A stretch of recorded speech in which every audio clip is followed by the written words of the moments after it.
Listening to sponsored by Elgood's Brewery, and you have tuned in to listen to Kettering Town versus Farsley Celtic in this Vanarama National League North game. This is the second home game of the season for the Poppies. So far this season, they won 1-0 versus Bradford Park Avenue 2 weeks ago with a Fosu penalty, and then last weekend they took the long trip north to Gateshead where they lost 3-1. Callum Powell scoring that goal for the Poppies. Well, they're playing Farsley Celtic today, who have actually had a decent start, 4 points altogether. They had a 1-0 win away to Hereford, and then they drew 2-2 against Chester at home. So they're on 4 points, and they'll be wanting to get a few more against the Poppies today. So there's a lot going on here at Latimer Park, which we'll talk about as the game goes on. But I have Ed Palmer, who's just joined me on the microphone as well. Good afternoon, Ed. Afternoon, Matt.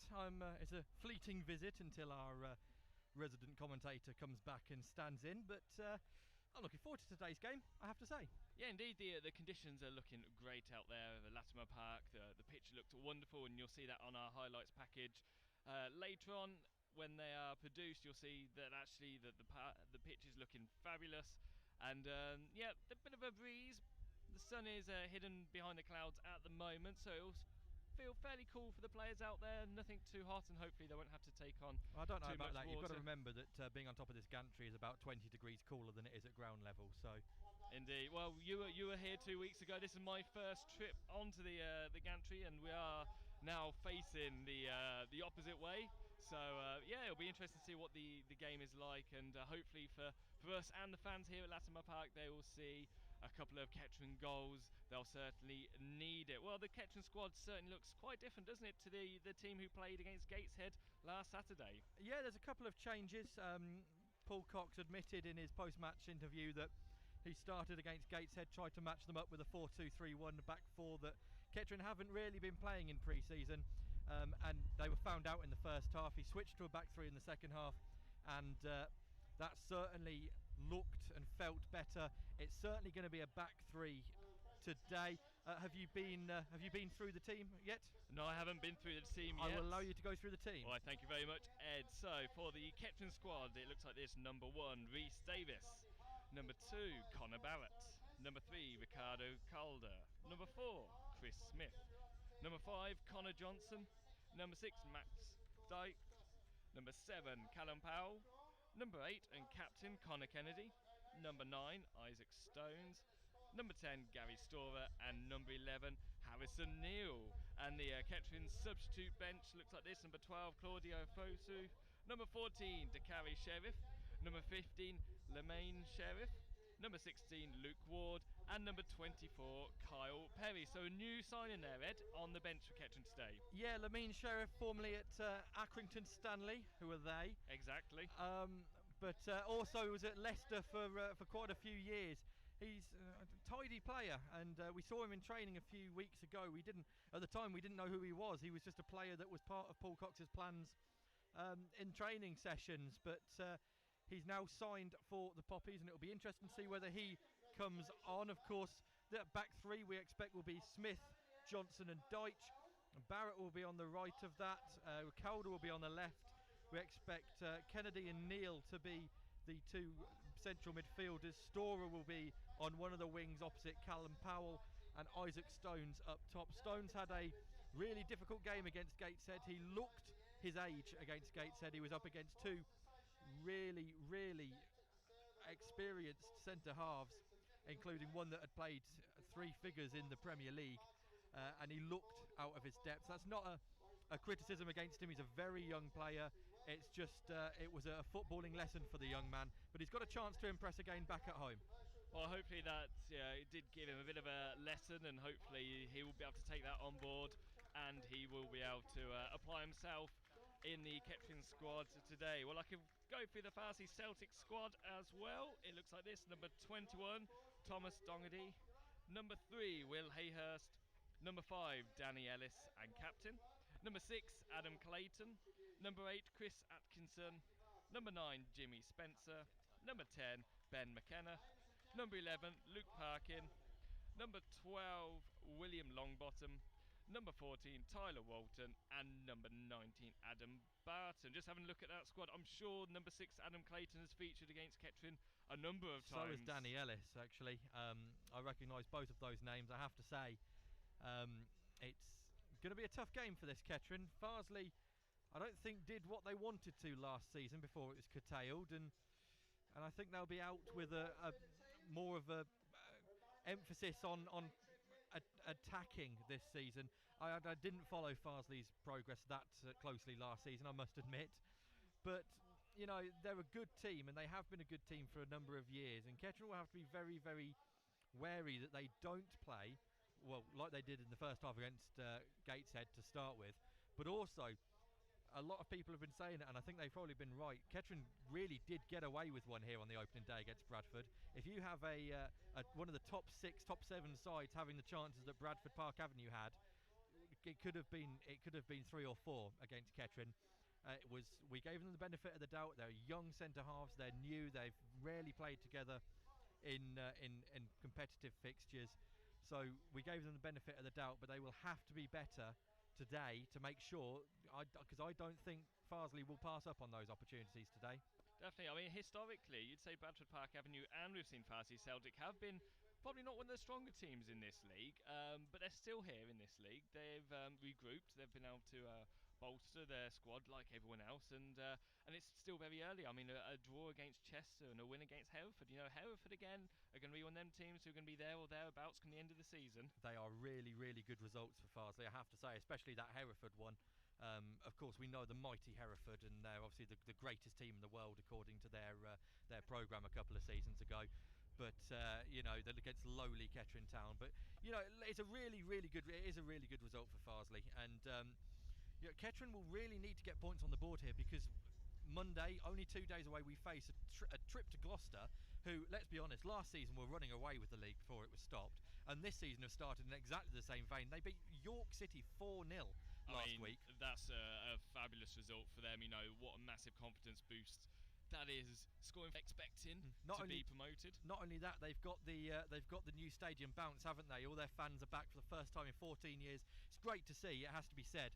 But you know, they're still on that high of playing. It looks, you know, it really is impressive. But you've got to be careful, because Gloucester, well, we saw how they played against Kettering in the opening game last season. It was 3-1. It was, to be honest, frankly embarrassing by the second half. Gloucester just didn't look like they were in trouble at all. It was a really tough game for Kettering, and I expect some of the majority of the same on Monday. Yeah, they dismantled the Poppies in that game, and I think there was over 2,000 there against the York game last weekend as well. So you know, even if half of them turn up, to have an attendance like that for Kettering to come up against, it's going to be very difficult. Well, I forgot to go through the Farsley Celtic substitutes. So they are number 2 Jordan Richards, number 16 Mark Betts, number 23 Michael Fox, number 4 Lewis Faldino, and 24 for Lewis Faldino, and 25 Samuel Bird. Well, I'm going to take my leave now and hand you over to your first half co-commentator, Mr. Gary Foreman. It was nice to see him back this season, his first outing of this season, and your first outing of the season. So first game of the season for both of you. I wish you both the best of luck, and come on the Poppies. Well, thank you very much, Ed, and welcome, Gary. Welcome. Oh, and that's a brilliant start there as the microphone is thrown to the ground.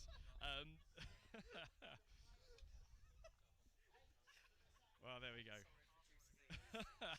And we apologise to the producers' ears as well, who's probably just had them cleared from the noise there, as the tunnel is being dragged forward, and I can see Farsley Celtic wearing the blue making their way out onto the Latimer Park pitch here.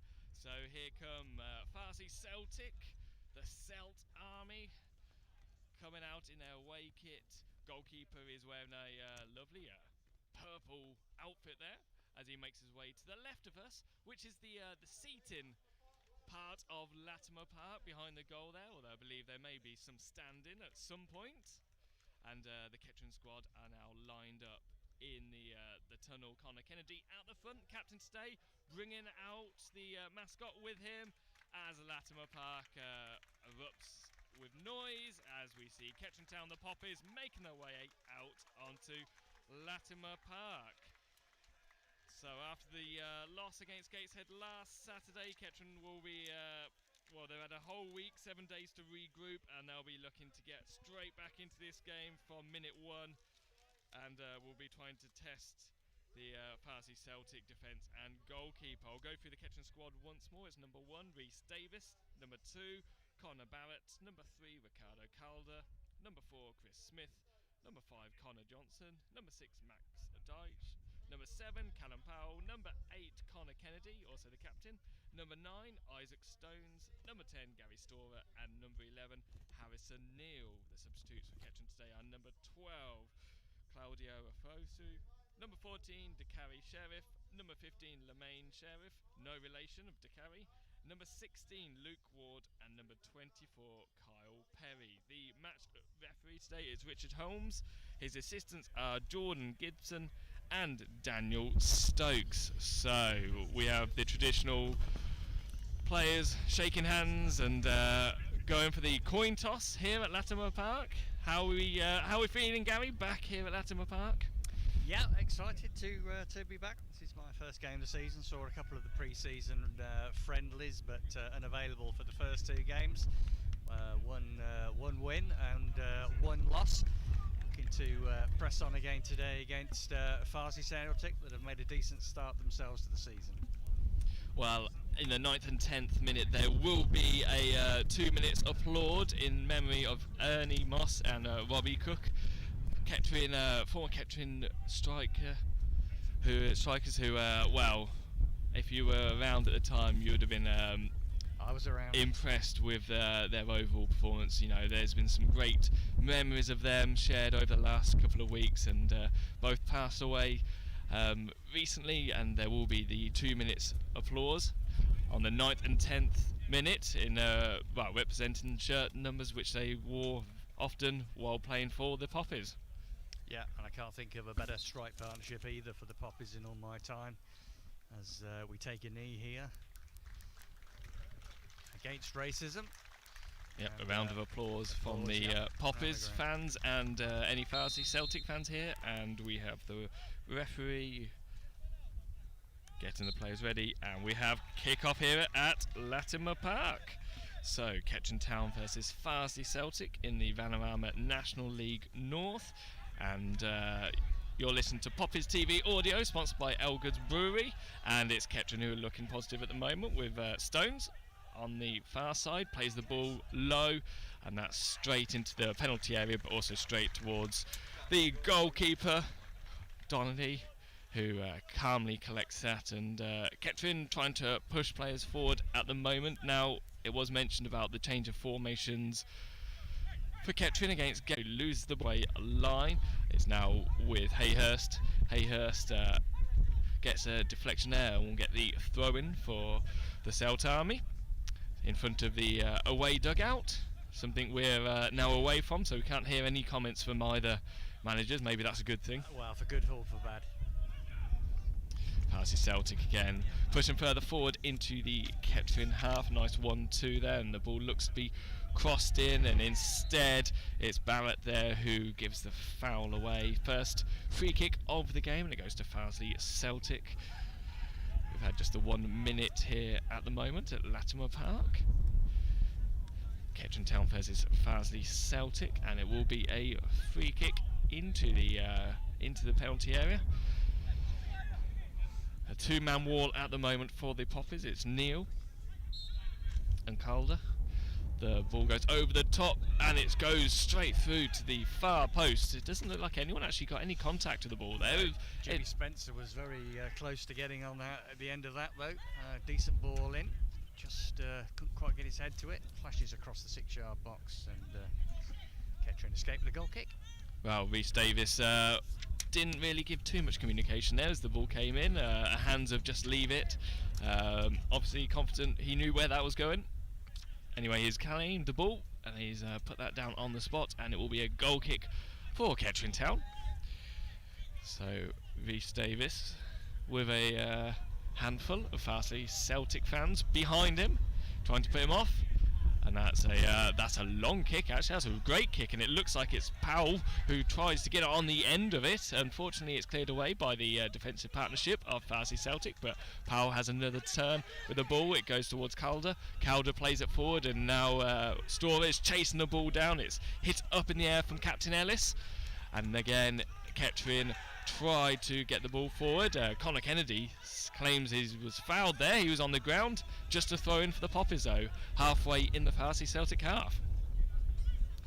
Farsley are matching our formation. They're playing 3 at the back, so it's even Stevens in that respect. And Connor Kennedy, well, we know what Connor Kennedy's going to do. Yep, he's leaning against the perimeter barrier at the moment, and he's going to wind this up and launch it. It goes towards the near post. It's bouncing around and not cleared straight away. Header in by Neil, and there is a foul there. It was Stones on, I think it looked like number 3, Hayhurst, who went down there in the penalty area. Referee blew straight away for that. Richard Holmes, the match official today, was keeping a very close eye as that long ball was thrown in. It looked partly dangerous, didn't it, as it bounced around? It did. You never know what you're going to get. You're hoping for the first flick on first and foremost to cause a bit of havoc. That it was fairly obvious foul by Stones in the end. Dongagi with the free kick there, very close to a goal kick, and Kettering are able to clear that, and Storer claims the ball back. He plays it towards Stones, and another throw in for Farsley Celtic in their own half at the moment. 4 minutes gone here at Latimer Park. Kettering Town 0, Farsley Celtic 0. You'll listen to Poppy's TV audio today, where you'll be able to watch the highlights in the next couple of days. Hopefully there will be some highlights. Hopefully there'll be some Kettering goals. There's very even at the moment as the ball slowly rolls out for a Farsley Celtic throw on this side, our new position side here at Latimer Park. It will be the number 10, McKenna, who throws, receives the ball back, looks to play it into the penalty area, and that's headed away towards Kennedy. Kennedy takes a touch and then hammers it against his number 8 namesake, and now it's with Powell. Powell who manages to try and flick the ball over, tries to get it off Clayton, but Clayton, who we said earlier on, a strong player, someone who's been around and played against Kettering a couple of times at this level, knows exactly what to do, wearing his bright yellow boots today on the very green Latimer Park pitch. So the throw in for Farsley Celtic in their own half is met by Harrison Neal, and again Storer tries to get that, and oh dear, that looks like it's Peter Short's camera box which took a blow there. He will not be too happy about that, as we have a throw in for the Poppies, and it is Deitch with the throw in towards Powell and Stones. It's going towards Powell. Powell, who needs some support here. He has got the like of Calder, but instead goes himself into the penalty area and crosses it. Well, I say crosses it, plays it straight towards the Farsley Celtic goalkeeper. Very tame, very low, not really troubling him at all there. Anticlimax, wasn't it? He did so well to get the better of Danny Ellis, the big centre half for Farsley Celtic, but yeah, poor ball to say the least. He'd be disappointed with that, having got himself a good opportunity there to put a decent ball in. Well, the ball is distributed out by the Farsley Celtic goalkeeper, and now it's their turn to try and get the ball into the Kettering penalty box. Instead, it's cleared to the halfway line. It's now with number 14, Tyler Walton, and Walton again on that far side, linking up with Ellis and Hayhurst to get another throw in. This time it's low and flat, and it goes past the Farsley Celtic players straight towards Connor Johnson. And Connor Johnson, using that experience he's gained from being at a higher level, or being around players from a high level, allows that ball to roll out. It will be a goal kick. So fairly even so far for the Poppies. We've seen the tame shot from Powell there. We've seen the free kick which went just wide for Farsley Celtic. So 0-0 here so far.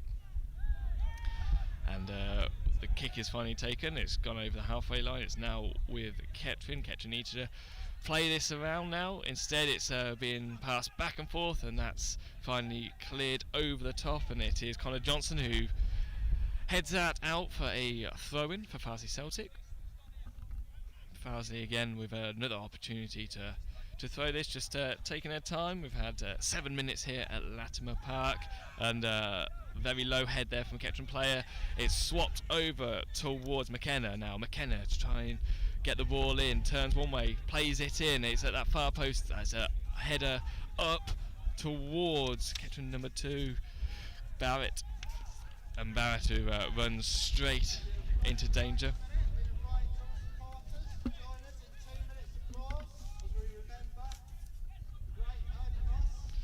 Just being reminded here at Latimer Park about the 2 minutes applause at the 9th and 10th minute, and you can hear the Kettering fans showing their respect there towards two great Kettering strikers, two great Kettering players.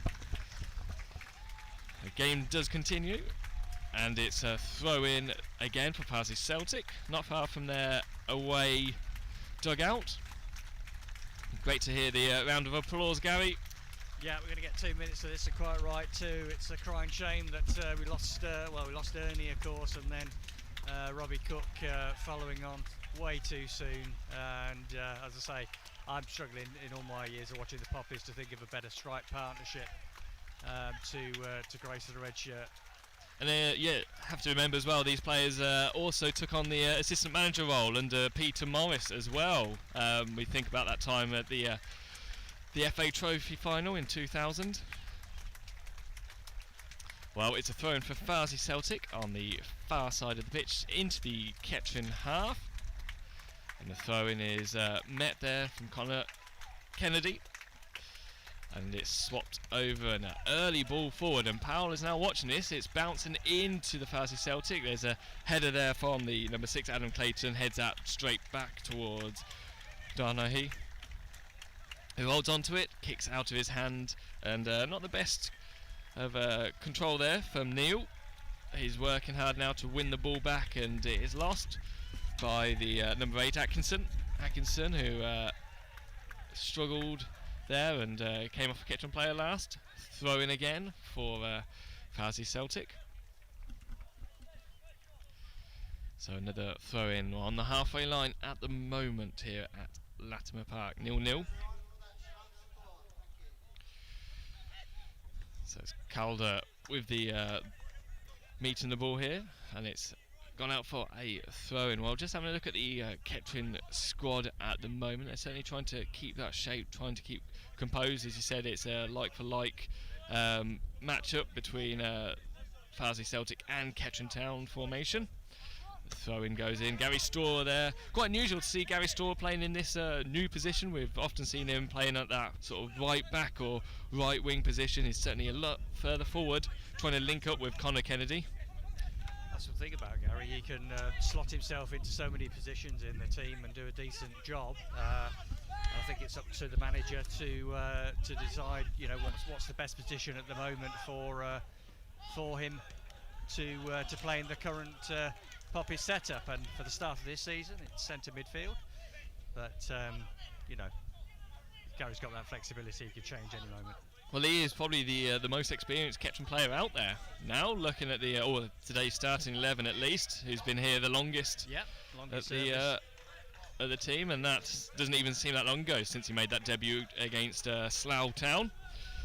But it's a throw-in, another throw-in for Farsley Celtic. It's not the most glamorous of football at the moment, is it, Gary? There seems to be a lot of breaks in play for throw-ins. Both teams just preserving that energy. Again, Kettering will be in action again on Monday against Gloucester City. A very tough game indeed. Oh yes, yeah, that'll be high-flying Gloucester. First home game of the season. They beat York, of course, 4-0.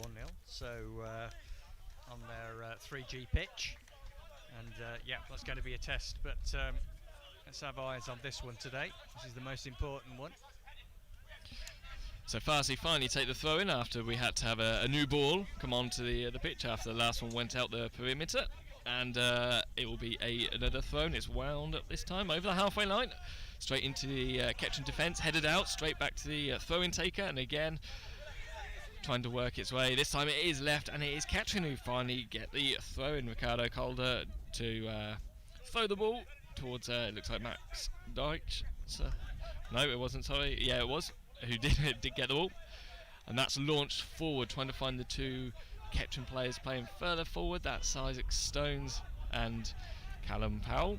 Neither of them could get the ball, and now it's bouncing around the halfway line. Connor Kennedy with the header forward, and there's time there for Barrett to control it. Instead he heads it straight away back to the front line for the Poppies, and finally it comes towards Calder on this left hand side, who advances forwards, gets past the number 12, looks for an option, plays the ball into the penalty area. That's up and away from the Farsley defence, but Kettering still pushing forward. Storer loses the ball, but then Calder wins the back and then wins a free kick for the Poppies as well, after he's fouled by William Longbottom. Yeah, well, bright spark that was for Calder, getting a decent ball in first of all, picking up the foul for the Poppies. But I think it's fair to say so far, Matt, that there's not really any real pattern or anything so far to the game. Nothing really, no. As I said, I think the most consistent thing we've seen so far has been the throw-ins for Farsley Celtic. It's well, the referee's actually having a word, Richard Holmes, with the number 12, Longbottom, and that's our first card of the game. So yellow card going towards number 12, William Longbottom for Farsley Celtic, and it will be Kettering with the free kick. Could be dangerous here. Harrison Neal is the only man over the ball. The rest of the Kettering players are on the edge of the penalty area. The referee blows his whistle. It's a poor free kick. It's scuffed, and Farsley clear the ball away and now look to try and break away. And Barrett has to do well here to play the ball back towards Davis, and actually he's done very well there to play that forward towards Powell. And it's Connor Kennedy who rushes the ball forward there. Powell's on the floor. Storer tries to get the ball, and Kettering now advance on this left hand side. It's Calder back towards Deitch. Deitch all the way back towards Johnson. Johnson then into the middle of the park towards Neal, and Neal is fouled there as well. So free kick for Kettering. It's almost like they're just waiting, aren't they, at the moment? Kettering just waiting for that opportunity. They're sort of trying to absorb Farsley as much as possible. They're trying to get the ball through the middle, if anything. We've not really seen too much of the width today, have we, so far for the Poppies? No, and that's why it's important that Calder's just sort of come to the party in the last few minutes and making a few runs forward. With one of the two wing backs, kind of Barrett is obviously the other one on the far side as we look in this first half. But yeah, we do need to get both of those involved when Popper's in possession. It's going to be Connor Johnson with the free kick, and he's trying to eye up Kennedy at the far post. Instead, the ball's bouncing around and it's fell towards Barrett. Barrett crosses the ball in. It goes past three Farsley Celtic players who couldn't make any contact with it, and it runs all the way through towards McKenna. McKenna back towards the goalkeeper, who clears it first time. And Kettering now try to regain possession of the ball, and that's hoofed up and out from Johnson, and comes off the building behind us there. So Kettering with another opportunity, although unfortunately the ball didn't fall to anyone in red. McKenna with the throw-in for Farsley Celtic.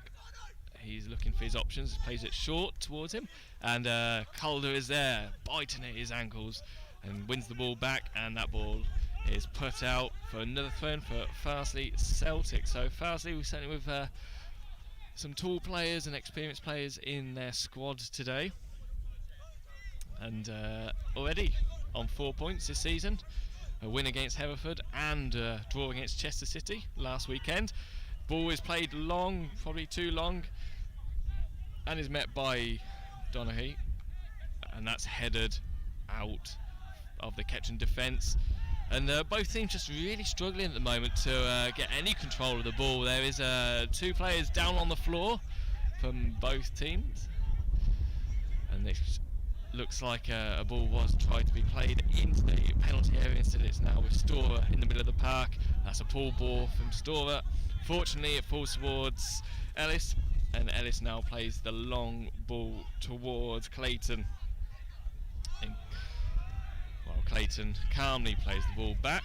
Powell was lurking around there, and some of the Kettering fans did try to try and put some pressure on the Farsley Celtic goalkeeper, as fans like to do when they're standing behind that goal there.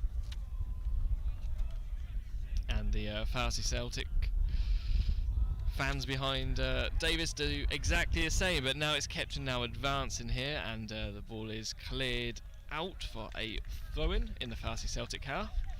Paul Cox just holding on to the ball there and giving out some instructions to his team. We've had 18 minutes gone here at Latimer Park, 0-0. You're listening to Poppers TV Audio, sponsored by Elgood Brewery, and it's Kettering now on the far side of the pitch. It's being cut in from Connor Kennedy, plays towards Storer. Storer controls it nicely, and now it's towards Calder. Calder advancing now, trying to get the ball over, and wins Kettering their first corner of the game. A nice bit of work there from Gary Storer. Good control and awareness to know that Calder was to his left hand side. Calder taking on two Farsley Celtic players there, getting the ball deflected, winning the corner for the Poppies. It will be just having a look to see who it is. It is going to be Harrison Neal, who will take this corner for the Poppies, and that's going towards the far post there. The goalkeeper gets a hand to it, pushes it away. It's still live at the moment, and the ball is cleared by number 3, Hayhurst. It comes off a Kettering player as well as Connor Kennedy, who was sharp on Hayhurst there, and it deflected off him. It's gone out for a throw. Very close to the Farsley Celtic corner flag though, so Kettering will try and keep them there, and Kettering certainly have push their players forward. We've got Gary Storer, who's lurking around there as well, and the throw-in goes all the way past 2 players. The referee, well, Farsley felt there was a push there. The referee says nothing at all. The game continues. It's Powell now on the edge of the penalty area, and just loses out, tries to win the ball back. Unfortunately, his leg isn't long enough, and it's Connor Johnson who just kicks it first time, gives the ball away, and it's now with the number 11 Parkin all the way back, and Kettering put the pressure on, and they do a good job there. Isaac Stones trying to charge this ball down. Unfortunately, cannot. He puts some pressure on, and McKenna collects the ball this near hand side, and the referee blows for a free kick. Walton pulling Connor Kennedy there. So still no real pattern, but fair to say that the Poppies have started to see a little bit more of the ball now than Farsley, which is a good sign. Max Dyke with the, well, he won't take the free kick. Instead, it looks like it's Connor Johnson who will be,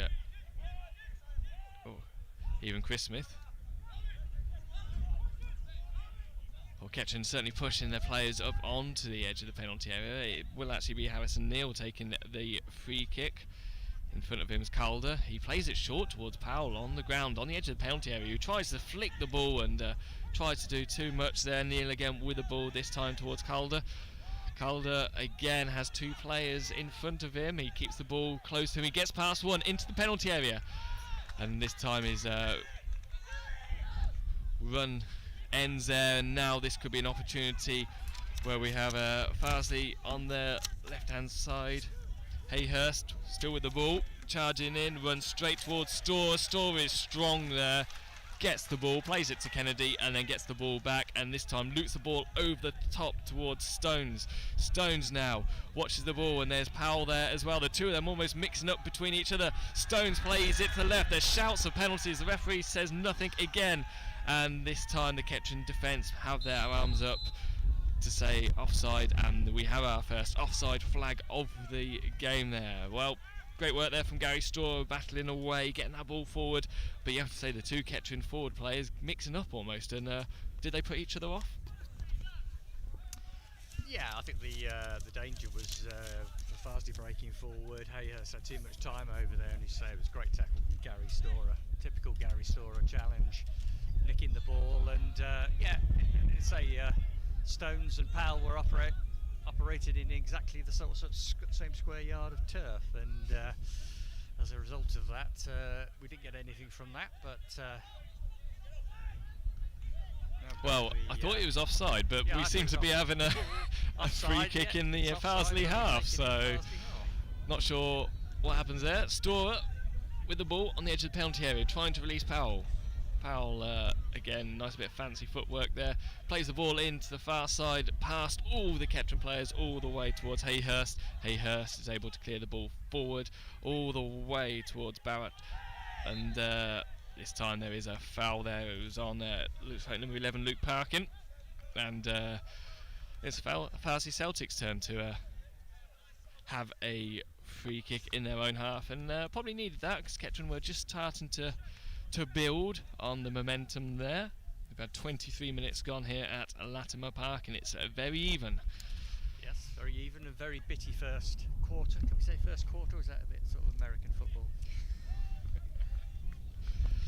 Well, you say what you want there, Gary. Yep.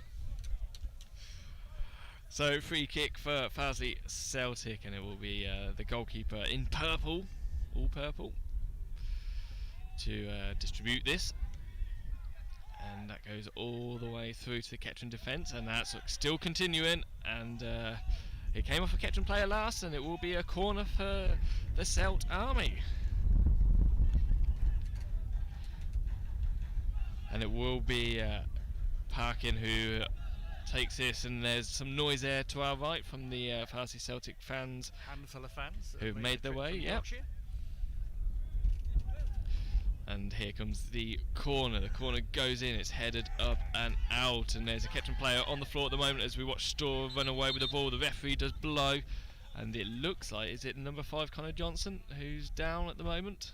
Yeah, he just got a challenge sort of the side of the head, I think. So Yep. quite rightly the referees called a halt to proceedings, although the ball was safely heading out to the touch, I think, in any case, but Johnson's back on his feet, doesn't need treatment. Might have been his back, actually. He might have landed a little bit awkwardly. Just sort of. Yeah, he's got a one hand on the back of that sort of lower part of his back there, hasn't he? But he's up. He's straight back onto the. Well, he didn't even leave the pitch, did he? He's still continuing, and it will be a throw-in for Kettering towards the halfway line, and the ball is headed up and out. Stored there again. He seems to be the one making the most at the moment, although Conor Kennedy's now getting involved, and he plays that towards Powell, just looking over that there wasn't an offside ball there. It continues though, and Farsley have to play the ball out, try and get away from the danger area. It will be a throw-in for Kettering Town in a much better position. If you're a Kettering fan, Conor Kennedy, of course, will be taking the throw-in. Well, the referee says he needs to take a couple of metres off that throw and go back, but I don't think it'll make too much difference. It will still make its way into that penalty area as he lines the throw up. It goes long towards the near post this time, and it's gone back to Kennedy. Kennedy now looking for his options, loops the ball in, far post. There is almost a header there. There's ball still there. It needs someone to put it in the back of the net. The referee has blown the whistle, and it's Captain Ellis for Farsley Celtic, who is down injured. Not quite the same as Connor Johnson's foul we saw a few minutes ago, but this time medical treatment is required, although I'm not sure too much of it will be needed because he is on his knees and looks like he's about to get up as well. Yeah, I don't think it was a foul. Smith went in for the header, and I think Ellis just come off a little bit worse. He looks okay. Just getting a bit of treatment at the moment from the physio, but the chance had already gone really by the time the referee blew in the box. So Kettering can't sort of have a go at the referee about that. No, not at all. I mean, it was a great ball in from Connor Kennedy. It was bouncing around that far post, and unfortunately, no one really panicked, did they, for Kettering? They were probably so relaxed, they just allowed the ball to bounce around and never really took that opportunity, did they, to test the goalkeeper. And as you say, we end up with a free kick for Farsley Celtic. Well, a bit quieter here at Latimer Park. There's a couple of cheers as the Captain Ellis gets straight back up. And good opportunity for both teams to take on some water there. As he said, there's a breeze up here on the gantry, probably not as much on the pitch because it never happens like that, does it? And no, it's always windy on the gantry. We moved the gantry because there was too much wind the other side. That's the honest reason why we moved it. And the wind has now decided it's to followed change us, hasn't it? direction. It's straight in our face again.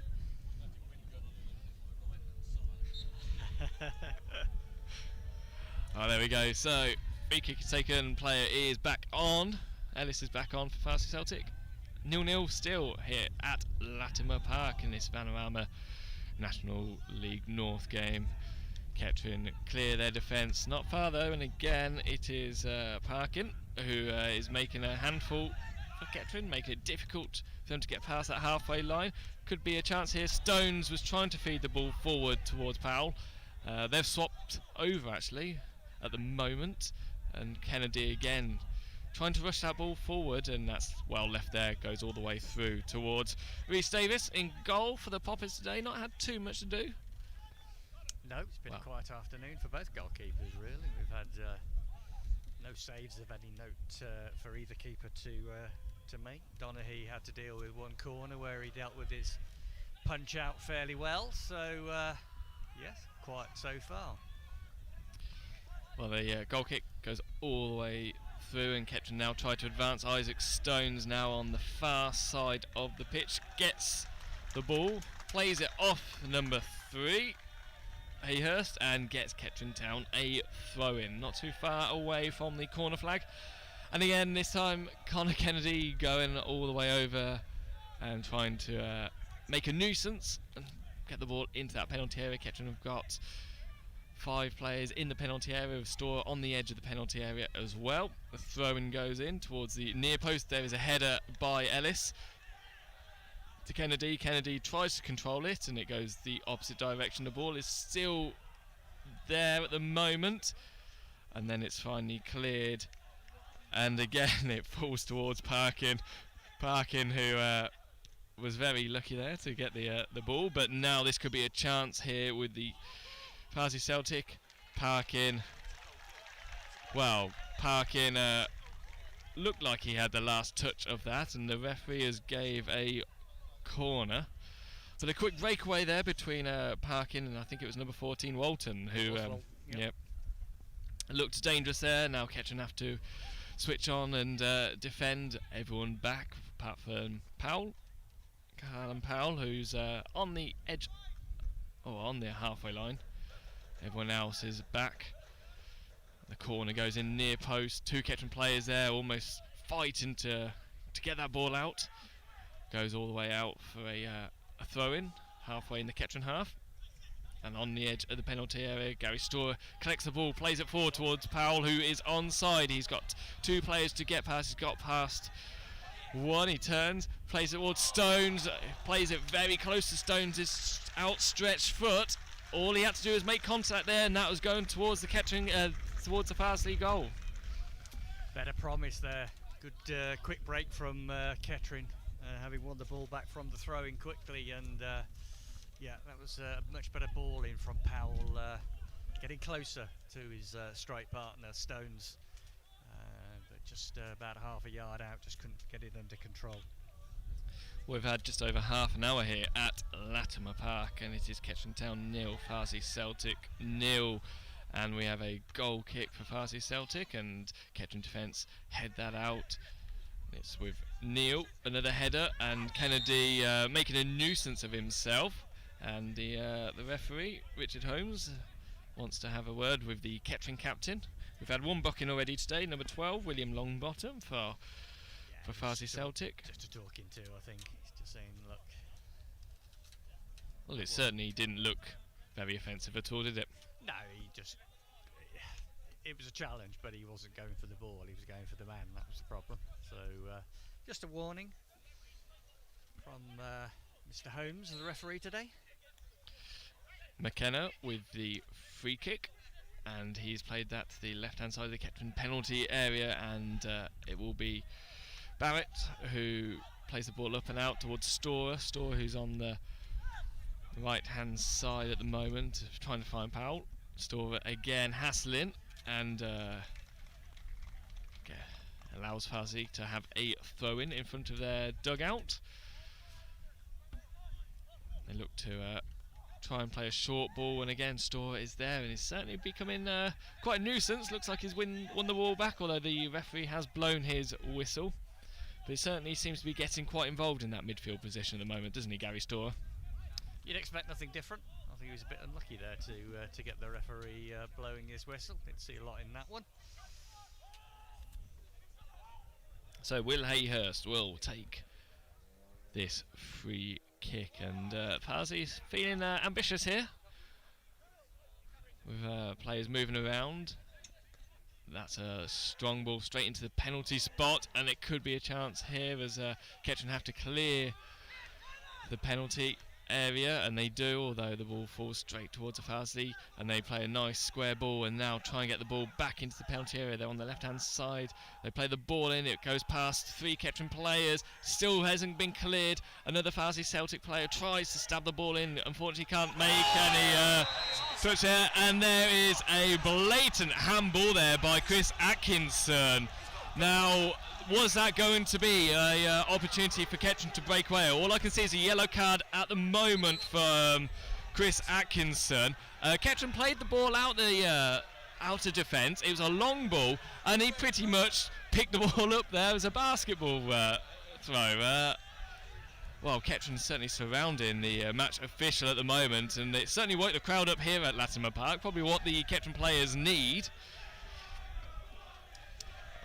Well, let's clarify this. It was the most obvious handball that you'll see. Above his head, he knew what was going on. The player was gone behind him, Powell, and he was through. And it's a definitely the only thing I'm going to play devil's advocate for all the people that are around me and the fans, of course, are saying should have been a red card, was that there was another Farsley Celtic defender who was sort of level when the handball went through. And also the actual position of where the foul was committed as well. You know, we're not talking about the penalty area, no, we're talking just 2 yards inside the Farsley half. So,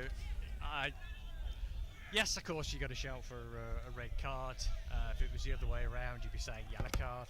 So, yeah, I'm going to give the referee the benefit of the doubt with that one. I think there was definitely another Farsley Celtic defender. But it would have been 2 against 1 from Kettering's point of view. Certainly. You can certainly see why the Kettering fans are unhappy, and Connor Kennedy is unhappy. He's now having a conversation with Richard Holmes. Well, there's going to be people watching the highlights be able to make your own choice as the free kick goes in. It's headed up and out, not cleared though, and then it does finally go out for a goal kick there. So yes, you'll be able to watch the highlights of this game, and you'll be able to make your own mind up. Should it be a yellow? Should it be a red? And I can understand it, because I say it would have been 2 against 1 for Kettering. So that's where they're coming from with their shout. But like you say, 2 yards in to the Farsley half, and there was still it was still defendable, I suppose you could say, to some extent, by the remaining Farsley Celtic defender. But yeah, we've got a talking point anyway. We've been going for too long without a talking Certainly, point. we needed something. And it's, as I said, it feels like it's woke the Kettering crowd up here as well. And it will probably be something for the next 10 minutes to keep the Kettering players going. Be interesting to see Paul Cox's reaction when that half-time whistle goes, if he makes his way over. I think we know what Paul and Rammers will think. Of course. Surprised we can't hear them from here, the other side of the pitch now. Throw in for Kettering in their own half over the halfway line, and Kettering need to be switched on here. Kennedy almost swinging, almost took out actually Parkin there, but Parkin stayed on his feet, and the ball has gone long all the way through from Ellis all the way to Rhys Davis in goal for the Poppers. He bowls the ball out, gives some instructions, and plays it on the far side, trying to pick out Connor Barrett. Kettering still with the ball. Powell advancing forwards, needs to get the cross in. The ball had gone out there, and again the Kettering fans this time unhappy with the official on that far side. The officials are today Jordan Gibson, Daniel Stokes. One of them is receiving a bit of abuse there. It did look like the ball had gone out. from here. Yeah. Well, as I said, it's surprising how one little incident suddenly builds and causes the momentum. It's caused a bit of a spark on the pitch. We've seen some of the players, and certainly with the coaching staff, no doubt, as well. So another goal kick for Farsley Celtic. 37 minutes gone here at Latimer Park. 0-0 still. You're listening to Poppers TV audio, and sponsored by Elgoods. We like Elgoods. And Kettering just calmly allowing the ball to roll all the way back to Rhys Davis, who will again bowl the ball out, and this time it's a low flat ball. Falls straight towards Story, who's played Powell in here. Powell's had a shot, scuffs it, and it goes wide. Well, I think Powell was waiting for the offside flag, which has gone up. Yeah, it did go up. That Well, was a close one. Gary Story again there, setting it, wasn't he? Yep, won the ball well again. Storer, ball over the top.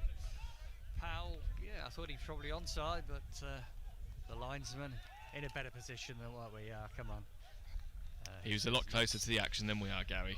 But let's face it, if Powell had buried it in the bottom corner, then everybody would be up in arms. But it was a scuffed effort, it really was. Yeah, it was certainly rushed, wasn't it? And wasn't even going anywhere near that back post as well. Storer, this time again, trying to release Kettering players. And again, the flag goes up now. Who were both offside there? We had Isaac Stones and Callum Powell, who were both advancing forward for Kettering. Would you say both were off? Well, that was two tight decisions that the linesman has called.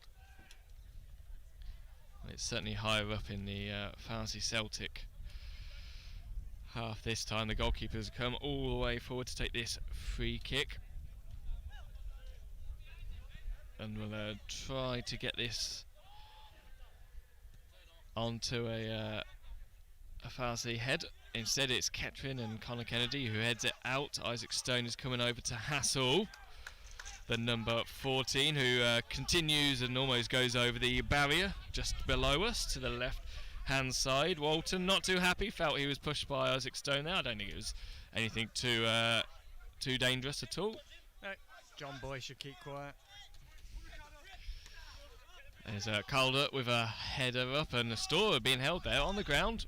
Game continues again with Calder. Calder plays it off Parkin, wins the throw in, and Parkin didn't really know too much about that. It was played straight at him. Luke Parkin, who's headed over to this side of the pitch for this half. Ball goes up, and again it looks like Isaac Stone was under a bit of pressure there. Getting a bit more physical out there now. This is probably what the fans want to see. Cool heads from both teams. 2 yellow cards so far, both going towards Farsley Celtic players. Calder, who, the ball was played straight at his foot, put his foot out, and it came off it straight out for a throw-in. So it's a very cautious approach from both teams here as we go into the 41st minute. And that's a header there, and it goes all the way back towards Connor Johnson. Johnson, who's trying to pick out Powell, but Powell is the wrong side. And Storer now. Storer holds onto the ball, drags it back, shows too much, and there's a bit of a melee there, but fortunately Connor Kennedy is there to clear it up, and he now plays it towards Calder. Calder trying to get past the number 10, has to go back towards Kennedy. Kennedy looking for options now, and he plays it into the middle towards Storer. It's intercepted there, and it will be an opportunity for Farsley to play the ball out over the halfway line. Neil now with the ball, plays it back, and it's becoming fairly rushed there. The ball moved around, and Kettering need to try and hold on to it. Instead it is now going towards Jimmy Spencer. Not seeing too much of him this half. In the penalty area, turns, plays it straight off the Kettering defender all the way towards Powell now, who then plays it towards Storer. Storer again to his right hand side towards Barrett. Barrett charging forward now. He's got Powell in front of him. Plays it towards Powell. Powell now comes central into the middle of the park. Plays it towards Calder, who's on the left hand side, trying to get into the penalty area. Plays the ball in. That's headed straight out from the Farsley player. But the ball is played back in there from Neil, and it's up and out from Kennedy, and Calder, who's under pressure there, and felt he was nudged by McKenna, and it will be a throw-in for Farsley Celtic. Farsley Celtic for a throw-in in their own half, halfway in their own half, looking for options. Shouts of higher for the Kettering back line to come forward. Neil there, and the ball over the top towards Isaac Stone. Isaac Stone gets past the number 6, drags the ball back, stays on his feet.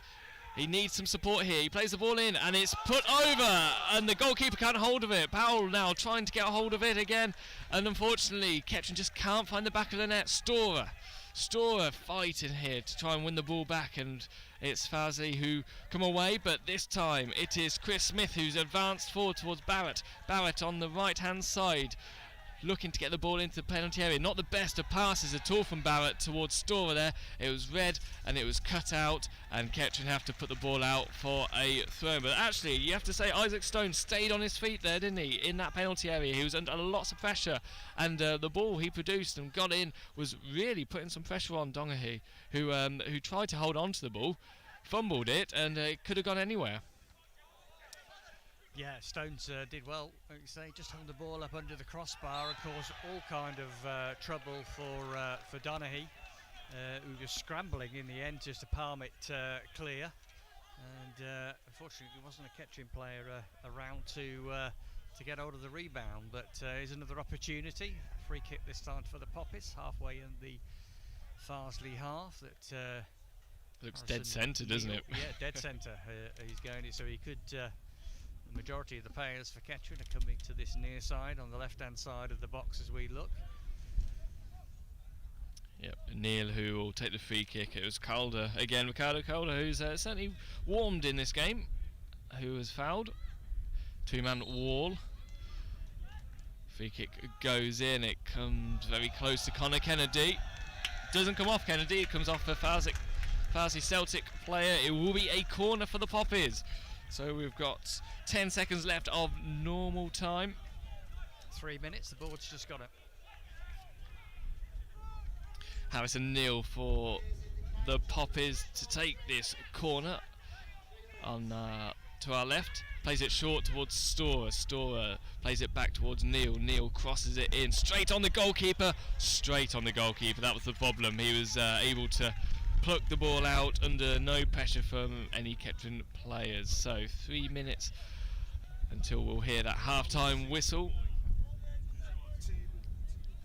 and we'll wait for the goalkeeper to kick this out of his hands. Taking his time, finally distributes it over the halfway line, and Ricardo Calder heads it forwards towards Kennedy and Storer. Bit of a push there again. The midfield looking a little stronger for Kettering today, looking stronger and more organised as we watch the ball bounce his way over the burger hut and out. And we need a new ball, please. Although no one seems to be rushing, do they? No, it's. I'll get that one back quickly. So a throw in for Farsley taken. Storer does well to get forward there. Powell now. Calder with the ball over the top, and the referee has blown his whistle because there was another offside from Powell, who again, it must have been very close. Well, it took a while for us to know about that. Well, if he sticks his flag up in the second half as much, then I'll take that, assuming that they don't swap. They don't normally swap the linesman. So free kick. That goes towards the Kettering penalty area, and that's good work there from the defence. It's finally cleared out over the halfway line, trying to find Stones. Connor Kennedy to try and cut this out. He gets involved but misses, and it will be a throw-in. again right in front of the Farsley Celtic bench. Throwing on the far side, looking for options. The number 14, Tyler Walton, just giving an option to his left hand side instead. It goes into the middle towards Luke Parkin, who I think has probably been the more dangerous of players for Farsley, but the ball goes forward. Isaac Stone's offside. Well, Isaac Stone this time on the end of a long ball through. Again, it was very close indeed. Powell on the left of him was very level, but offside flag goes up again. I've never been a fan of this.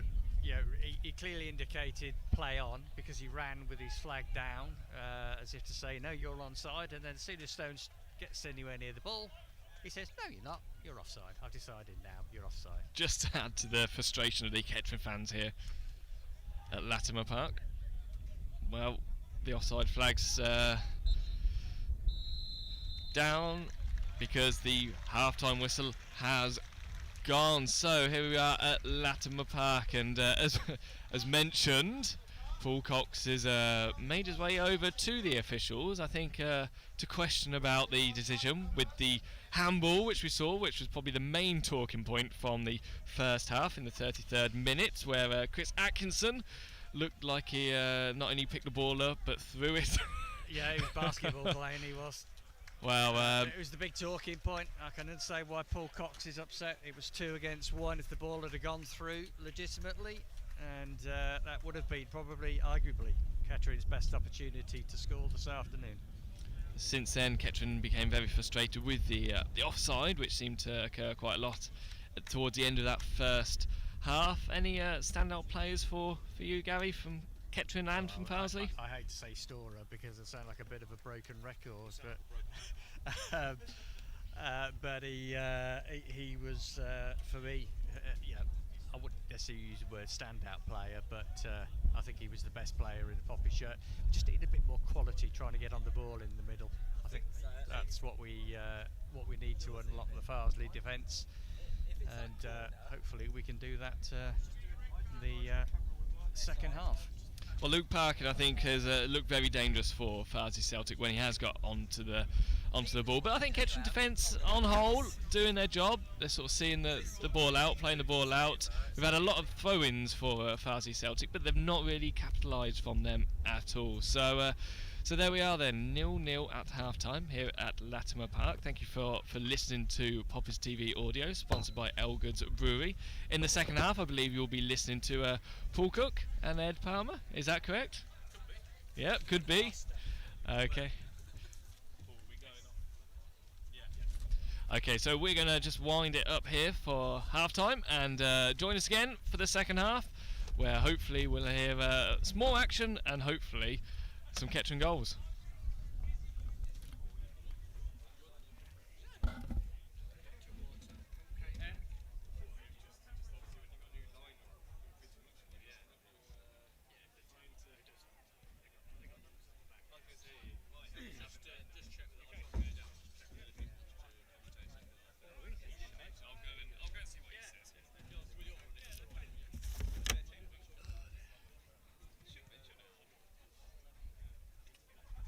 Brentford have got their first ever Premier League goal against Aston Villa, but it's 1-1 at half time.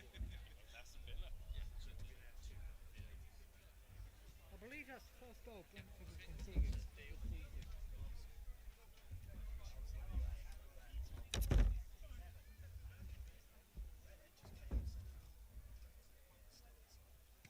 No difference now.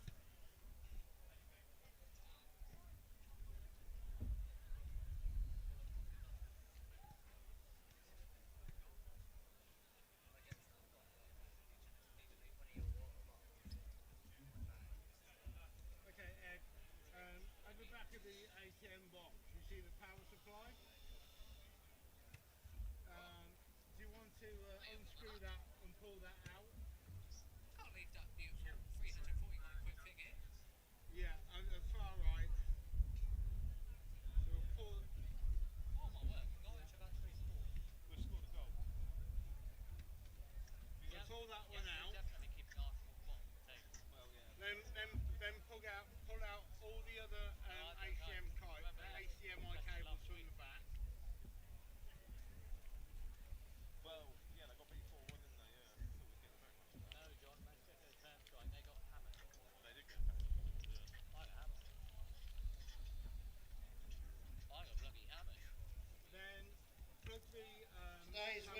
Klondike number, drawn by a mascot Harry, is number 12192. That's a cash prize of £180, which can be collected from Mick Coe at the turnstiles at the end of the game. Thank you to everyone who bought a ticket. Thank you. Reminder that the next game, the next first team game on this pitch will be next Saturday when we entertain AFC Fylde. Which is the new one, not the one with the green tape round. It was the one that was. Thank you once again to Kettering Town under 9s who are sponsoring today's game, and to the logistics people for their sponsorship throughout the season.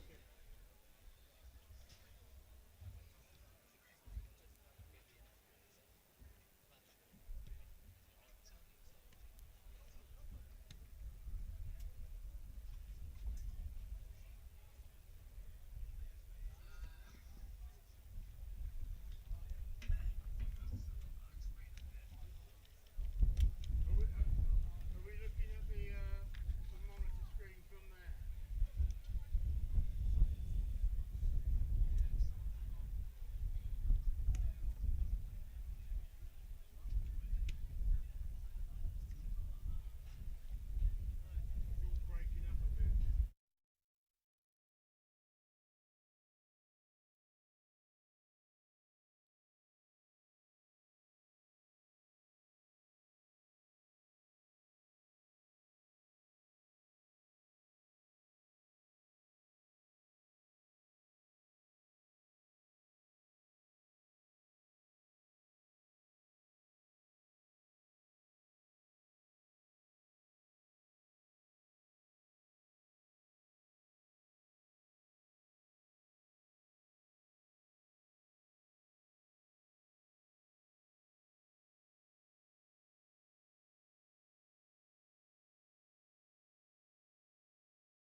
at the moment here. The teams are entering the field of play.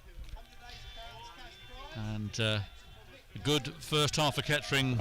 Isaac Stones having a quick chat with the referee. Still not happy with some of the decisions that were made by the officials. Kettering certainly, I think, had the better of the first half of the chances, the few chances that were created, and arguably probably should have been 1-0 ahead, but for the heroics, let's say, of Thomas Doherty's juggling act in that first half. Kettering kicking towards the Tin Hat where the fans have moved over, and not sure of the attendance yet. We'll bring you that when we can. Gary, you commentate on that first half. Thoughts on that? It was a fairly flat half of football, to be honest. I think Kettering edged it on points. We're going to have a substitution, by the way, first one of the day for Farsley, which we'll bring to you shortly. But yeah, it was a controversial decision. To me, it was a yellow card. I don't think you could class that as a goal-scoring opportunity from the halfway line, although it was a 2 against 1. Yeah, it's they have made a substitution. Can't see who's gone off. Or number 2's gone off, Will Hayhurst, and I think it was, not sure who came on. Number 12. Number 12. Number 2 is on, is he? So yeah, Longbottom's gone. No Longbottom. No Longbottom has gone. But Kettering kicking from left to right. You're listening to Poppy TV Audio with Gary Fullman, myself. Sponsored by Elgers Brewery, your local brewers. And we're off. Ball's back with Kennedy. He finds Smith, who's playing deep. Long ball towards Barrett. It's beaten to it. Sora being held, and the referee gives a foul. A foul there by Tyler Walton, holding Storer. First free kick of the second half to Kettering, just about 2/3 into the half. Tin Hat in fine voice. Nice sunny afternoon here at Latimer Park, quite rare. Still a nice stiff breeze, as was mentioned in that first half. Barrett takes this ball towards Stones, but it's headed away, and that should go for a corner. So Harrison Neal seems to be our dead ball expert. He's gone over there to take it. And can Kettering make the perfect start to the second half and give those fans the best skin in the sunshine, something to cheer about? Powell was coming for the short, he's ignored. Neal gets the ball over there, it's headed easily out though, and it's going to be collected by Parkin. Parkin with the ball now. Challenged by Barrett, he's on the floor. Parkin does well, he beats 2 challenges, still Parkin down this side. He flicks the ball through for Walton. Parkin goes down howling off the pitch. Not sure why he did that, but he did. And that will be a throw-in to Farsley Celtic. Hayhurst going down to take it. Quite a tall team, as mentioned in the first half. Not Land of the Giants, but certainly very tall, Gary. They got 3 tall centre halves, but then again, so have we. So I think they're fairly evenly matched actually on the height front. Well, Parkin's recovered, gets the ball to Hayhurst. Hayhurst comes inside. Parkin goes out on the wide side here, on this left-hand side. Challenged by Smith. Parkin gets the ball back. It's played square. Might be a chance here, but poor ball, and Kennedy intercepts. Turns well, Kennedy. Not a lot up front for him. He puts the ball forward to Stones. Can Stones get there? Number 5 is there. Ellis plays it out wide. Stones can't get there. And Will Hayhurst clears the ball.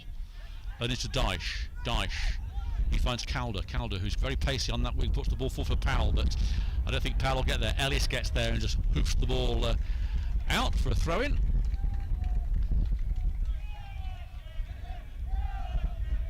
Say Kettering away at Gloucester, one of the form teams of last season and one of the favourites for this season on Monday, Bank Holiday Monday, as Kennedy comes forward. Still Kennedy, he's just entering the penalty area now, down by, puts it in, but cleared by Clayton, just whacks it away towards Dyche. Dyche gets it to Neal. Neal doing well, beats 2, puts the ball over.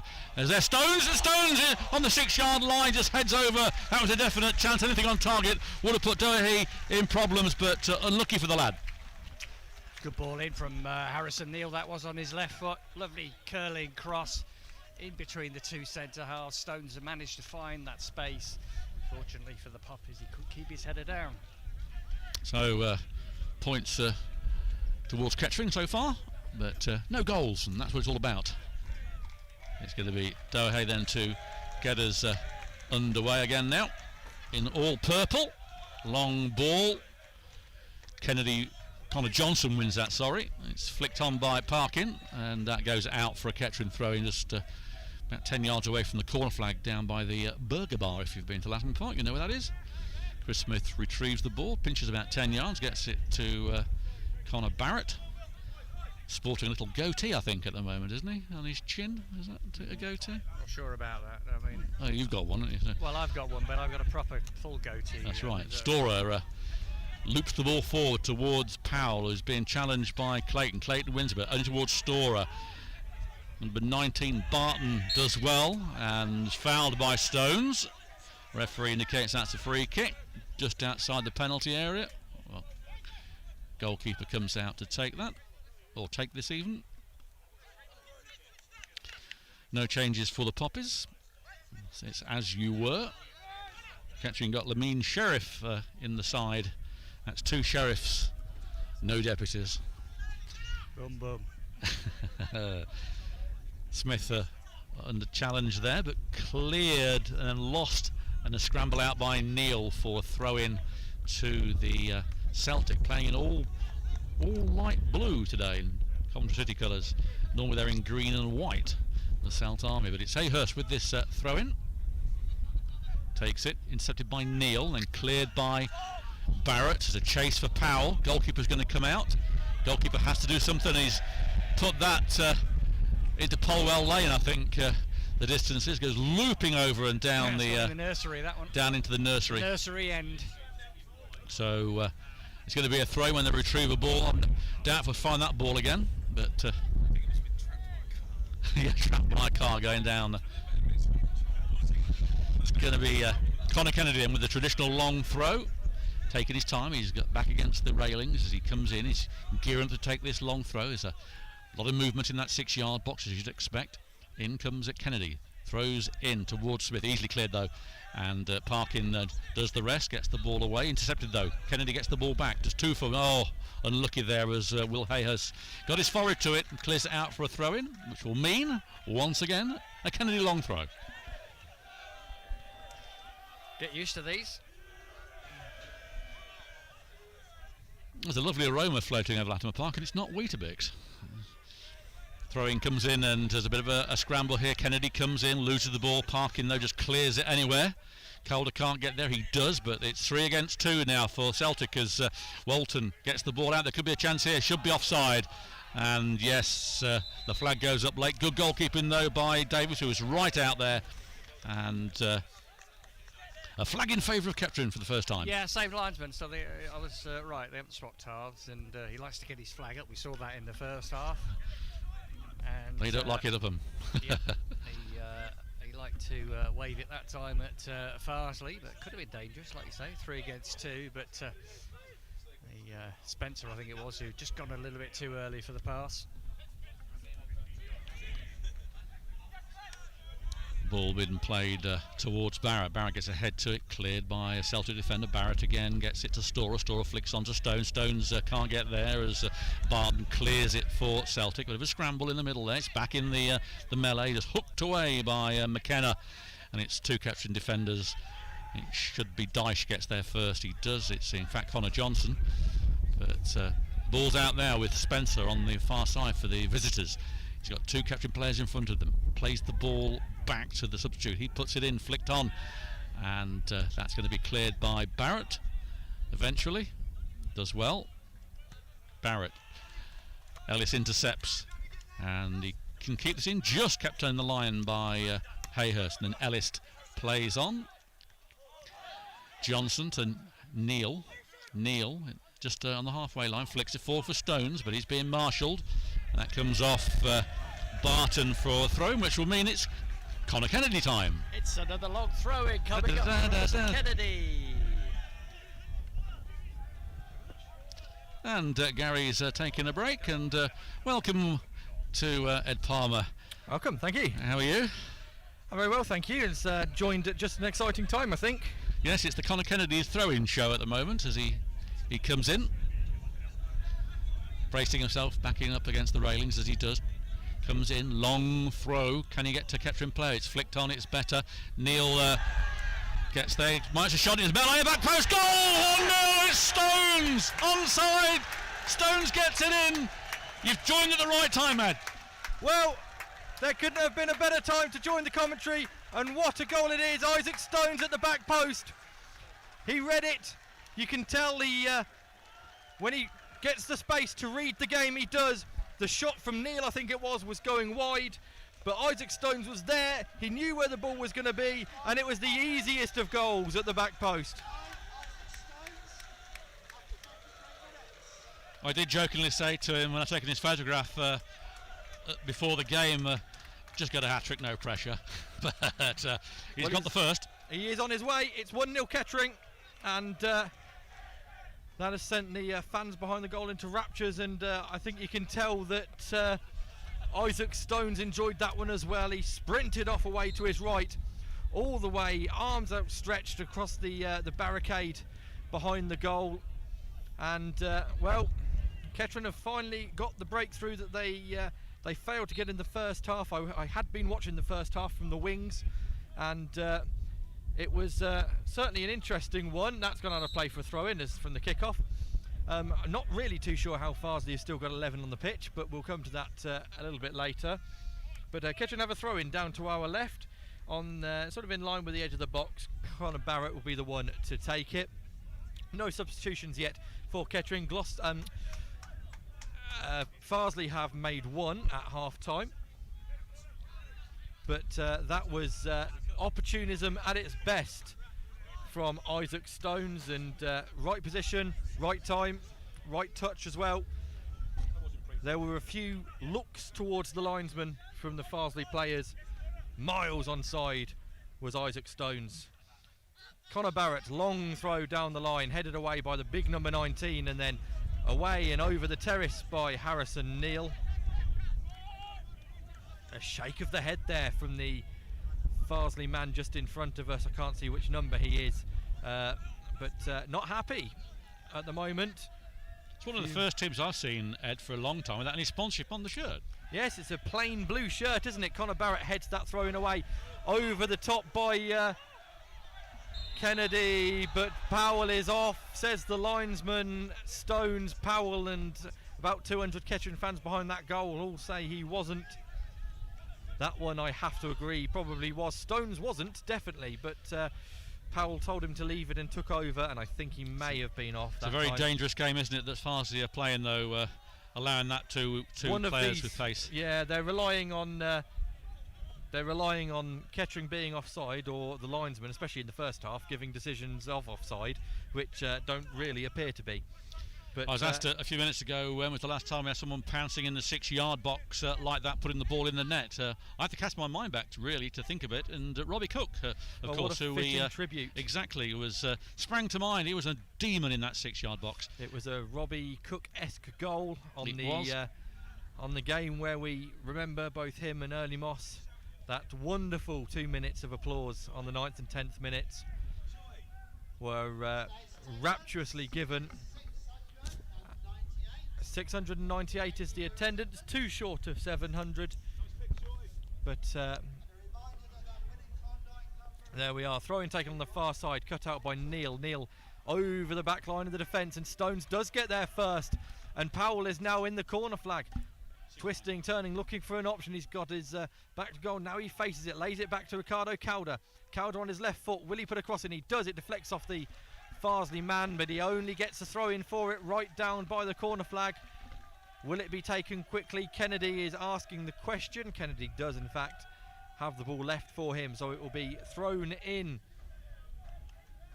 Of course, the goal came from a long throw in inadvertently via a half clearance. Calder leaves it, goes back into position. It's Calder, Barrett and Deitch, I think, all holding back.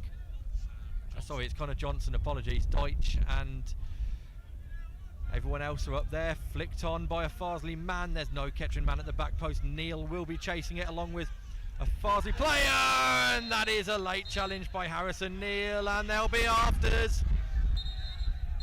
Harrison Neal was a little bit late on the Farsley man there. He just knocked the ball round him and he'd clipped him as he went past. He'd already committed to the challenge. He just got there second. He'll be in the book for this, Harrison Neal. Not too sure about the reaction from the Farsley man. A little bit unnecessary. It was a foul. They happen. Those kind of fouls happen 10 a game. Not too sure why. Though, hasn't it? So it has been going. It's number 3. It's Hayhurst, who was the man who was felled. I think probably the right decision for Neal to go in the book. He didn't need the reaction though, and Kennedy's telling him so, isn't he, as well? Yeah, in fact, Gary Storer was the first man over.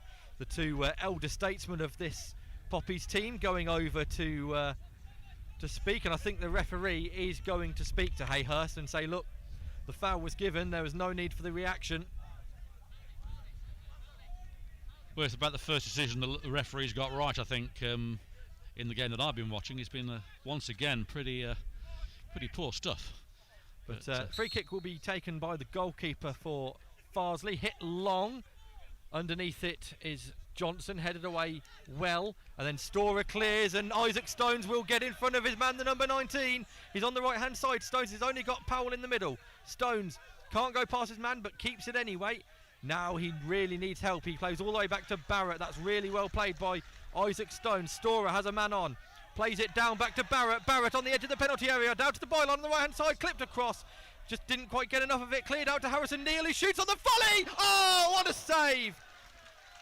And it's been kept in for a throw-in only for Kettering, but what a bit of play that was from the Poppies. Harrison Neal there, just a booking a few moments ago, put in a low drive volley, and the goalkeeper Doe, he did very well not to concede a goal and B, a corner. And as Ed said, it goes out for a throw, which will mean it's Connor Kennedy time again. And last time we had one on this side from this angle was the goal. So can this be repeated? Certainly a much livelier second half. Yeah, almost exactly the same position that Kennedy had the throw-in for a moment ago. I don't want to blame the first half commentary team, but since we've come on, so dull, wasn't it? Yeah. Kennedy, long throw, flicked away by the Farsley man Barrett. Back to Kennedy. Kennedy has 3 filed men round him. Gets a ball in though, still manages to get a ball in. It's over Stones, not really cleared. Storer lays out to Powell on the left-hand side of the box. Will he go on to his right? He does. Lays it off to Deitch. Deflected. Smith will be there, but it doesn't matter. He allows it to go behind for a corner, and the noise ramps up again at Latimer Park. Well, Kettering need to capitalise on this purple patch having at the moment. They're certainly putting Celtic under pressure and need really to get that second killer goal in, and who knows then, it could really release Kettering's truer inside form.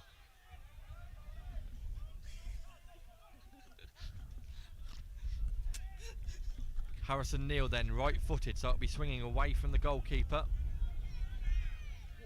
In it comes, towards the back post. Headed back across, goal! It's landed on the roof of the net. It was Max Deitch. He runs back to position along with Chris Smith. And it will be a goal kick for Farsley. I did speak to Deitch prior to the game, and definitely hasn't got that rough voice of his father. Not yet. You know, he needs to do 40 a day, doesn't he, I think? I was just about to say, yeah, 40 a day and a few scraps, and I think he'll be there. Doesn't win that header, but Storer gets in and tries to play through the back line.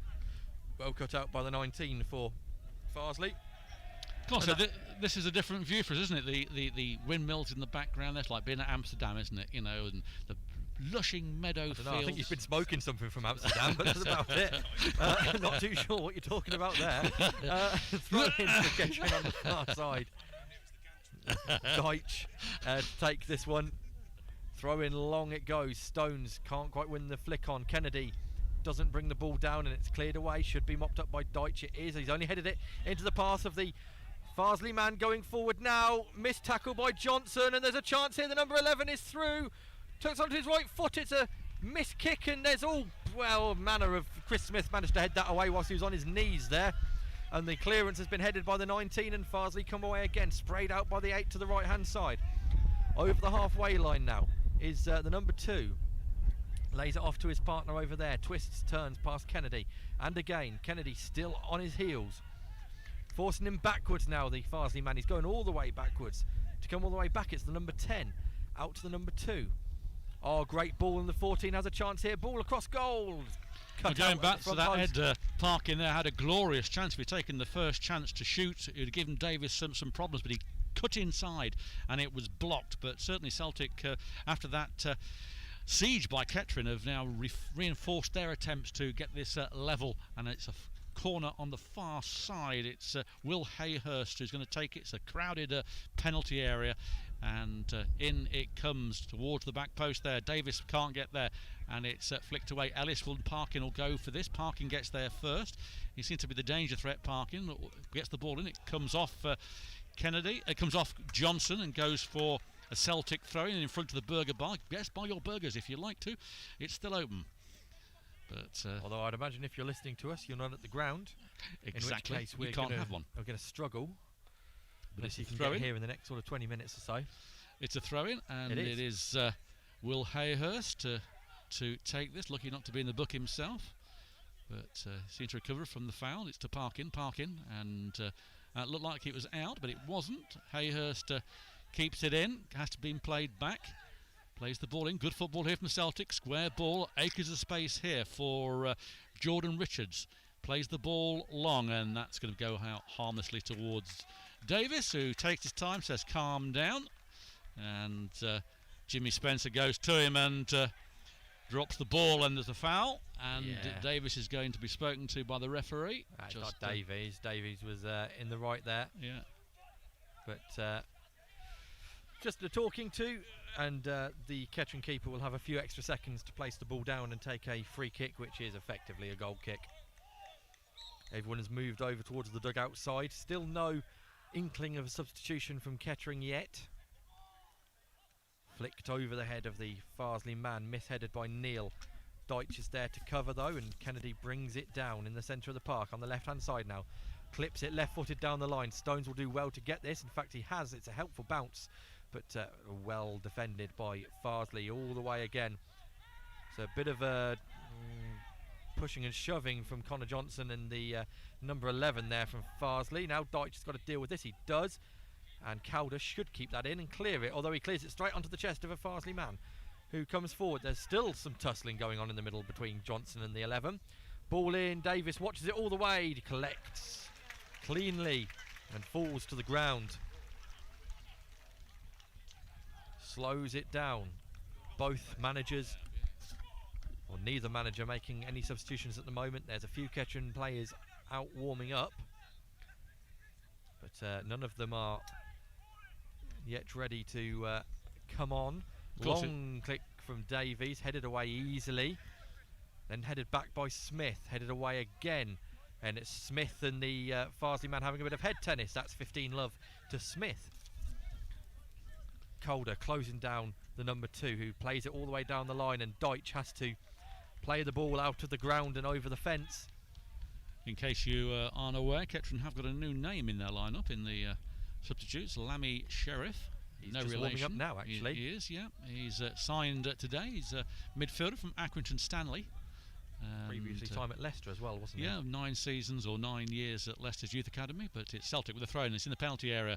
Might be a chance. He comes in. Good block there by Johnson. Didn't know much about it. Storer gets the ball away towards Powell. Powell flicks it on, but Ellis gets a foot to it, pumps it back high into the sky. Dyche is being fouled, but then Neil gets the ball away for Stone to chase, and lucky header, back header there to the goalkeeper, Doherty, and lucky there for Adam Clayton. But Celtic on the attack again. It's Richards playing a long ball. Dyche will have to deal with this. He does. It goes out for a throw-in. 1-0 to the Poppies here at Latimer Park. You'll listen to Poppies TV audio with Ed Palmer, myself, Paul Cook, sponsored by Elgood's Brewery.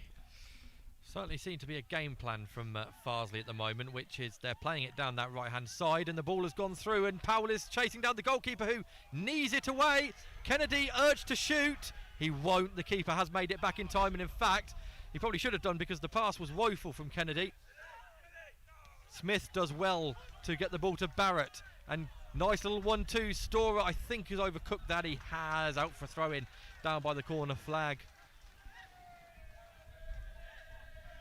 Still 1-0, and Kettering are just starting to turn the screw a little bit, although Farsley, to their credit, have really made some good inroads. Although he kept him Kettering. in the game with that save from Neil, didn't he? That volley, looked like it was getting all the way, but he got something on it and even stopped it going out for a corner. But throw being taken by Celtic. It's found Spencer back with Hayhurst and blocked by Kennedy, which is another throw in to the visitors.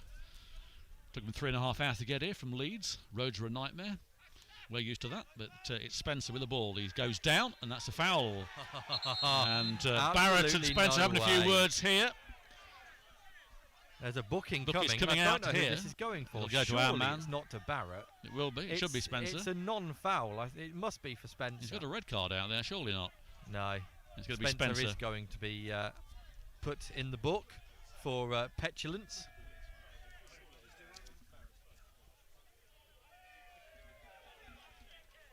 So I can only presume some kind of dissent or something that was said after the foul was given. Threw the ball at his face.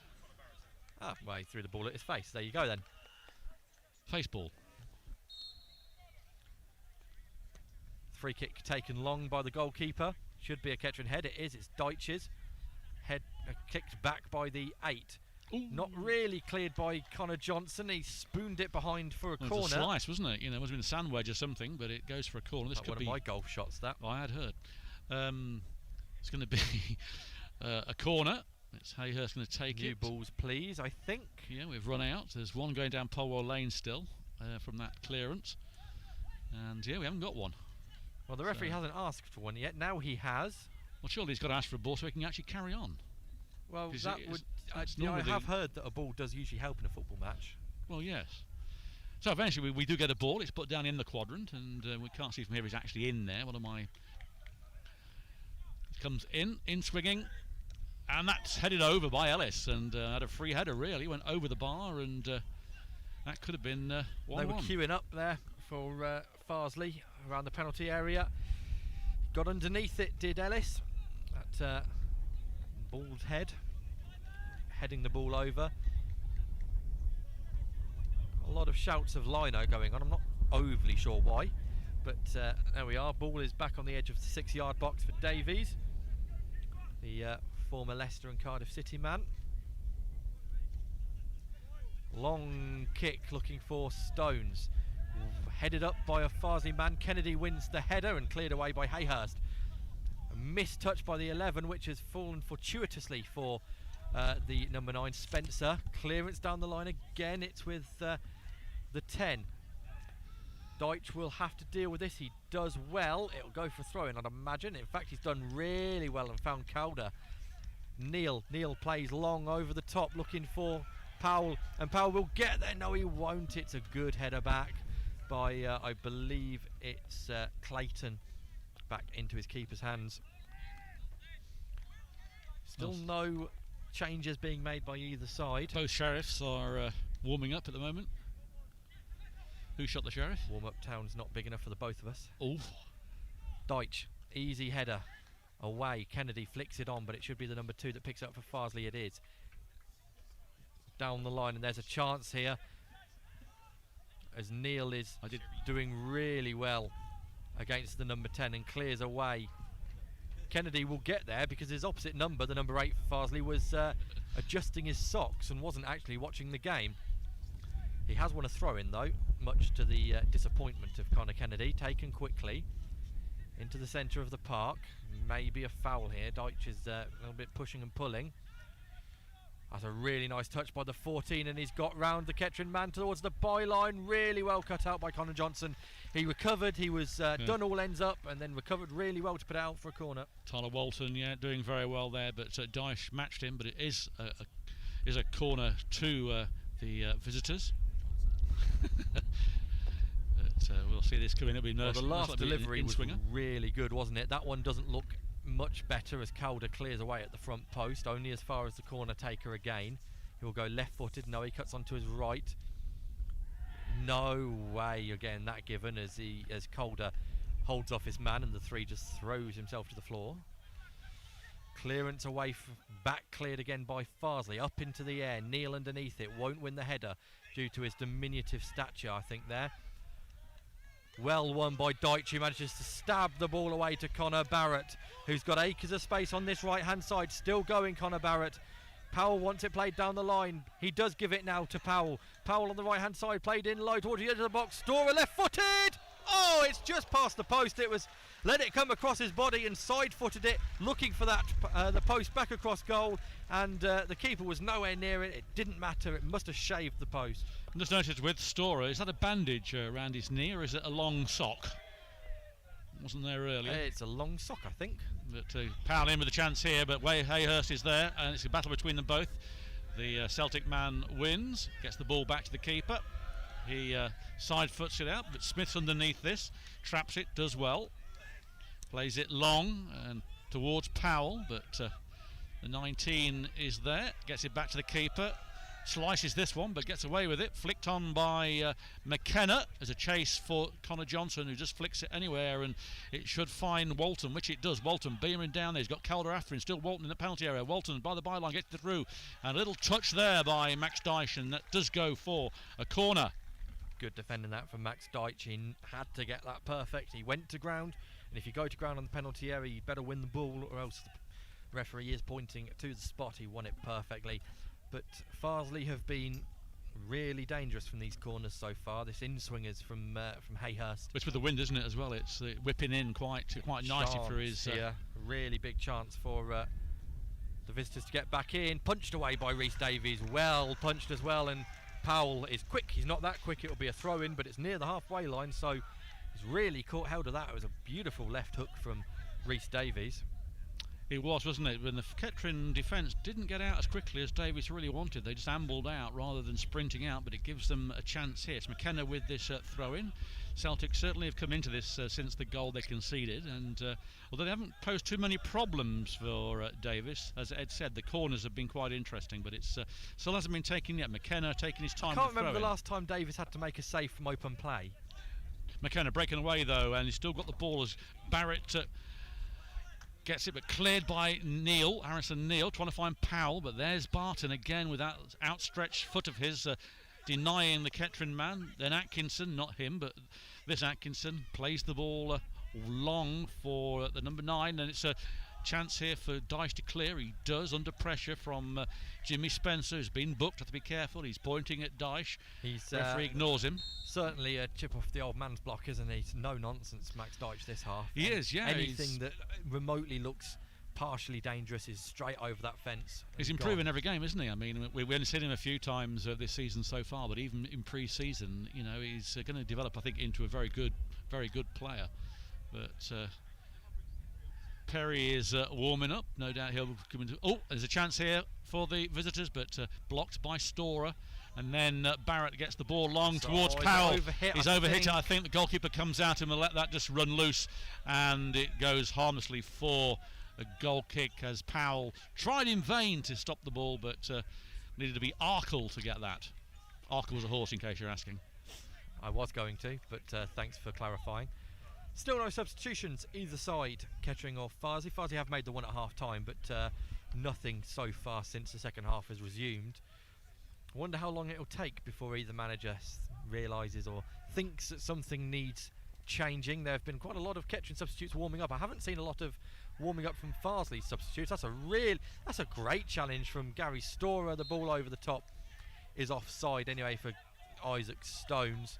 Not really too sure what the complaints are from the Farsley players there. It was a really good challenge from Gary Storer, who's had a much better game in centre of midfield than he did at Gateshead. Well, yes, I think Gateshead was probably one of the poorest performances I've seen Storer, and even he admitted to me after the game, you know, his first half performance wasn't up to it, but certainly played well so far today as Johnson gets the ball out towards Kennedy. He flicks it on, but it goes straight to Ellis, the bald-headed number 5 for the Celtic. He finds not happy at all there. I don't think he was happy that there was no Kettering player getting on the end of that clearance as we just wait for Farsley to attack. It's well cut out by Dyche. He immediately remonstrated with his team and then turned round to the substitutes warming up and called someone back. In fact, both have gone back. Sheriff, it's De Carey Sheriff. He looks like he's had a Barnett change, hasn't he? Has he? Mean, yes. When I spoke to him prior to the game, I actually thought he was a new player because he's had it shorn off and curled. He's definitely had a Barnett change, and I said to him, "Nice Barnett," and he said he wanted to do something different. I said, well, yeah, you've certainly done that, but it's Storer with the ball. He gets it to Johnson. Johnson takes a touch back, plays the ball back to Davis. Davis hoofs the ball towards cleared. Powell. Won again by Barton, who's go. yeah, that's going to go for a goal kick. Gone So for a 4. One bounce over the boundary. That. yeah, really. So it does look like the carry Sheriff is coming on. In fact, Perry looks like he's getting stripped off and ready. Perry's putting Fearsome 2 sight. shirts on. This is a fearsome sight. Good grief! I thought wrestling the finish, Dad. Giant haystacks. Giant haystacks. And the Barnet Man. But, Sounds like a really poor band from the 70s. well, I'd know. Flicked on by Farsley from the goal kick, cleared away by Smith, and a wonderful little touch from Powell. It will go back to the goalkeeper though via the number 6, who slips, and Powell may get there. He couldn't shoot first time, he wasn't quite balanced enough, and Powell has to do something with it. He's slowed the game down, although he's got past his man, the number 19, goes left-footed. Oh, agonising, past the post. He stepped over, sold the 19 a good one, and then opened his body up with his left foot towards that far post. The goalkeeper was sprawled out. I don't know whether he had it covered or not. It looked from here that he may have done, but past the post it is, and it will be no further action for the number 7 for Kettering. That will be his last action of the game, to put one agonisingly past the post, Callum Powell. So he comes off for the carry Sheriff, and I think Isaac Stones is going off as well for Kyle Perry. So it's a completely new look front line for Kettering. Well, Stone's still getting into his stride, really, making that step up. Got a very, very good goal. A goal's a goal is a poacher, and giving him more minutes on the park.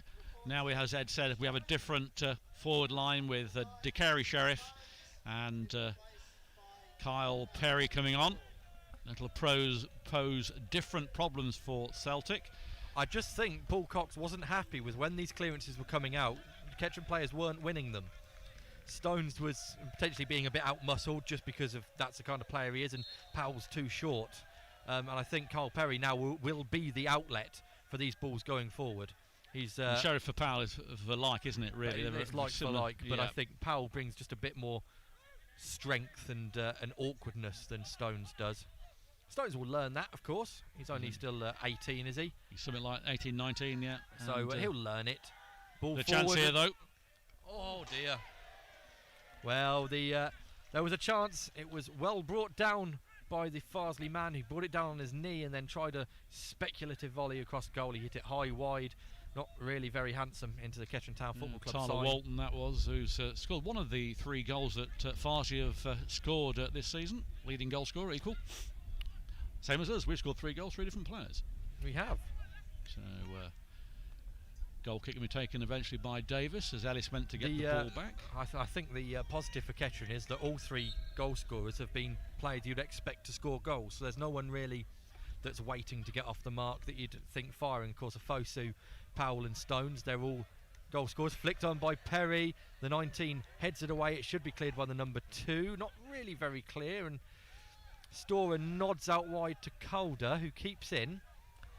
Sells the number 10 a good one, and again. It's a really good challenge by the 10, throw in Kettering's way, which Kennedy's going to take, and you would expect Kyle Perry to be interested in this.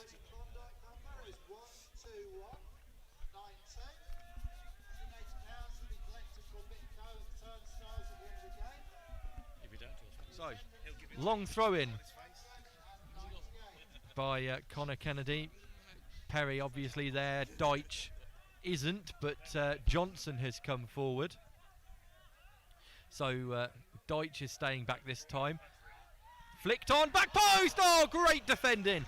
Spectacular defending by the Farsley man. It looked like it was Chris Smith's all the way to tap in at the back post, and from nowhere Hayhurst threw himself at the ball and headed away for a corner. Yeah, I thought that was in. I was just about to leap off the gantry and kill myself, but it was denied by some superb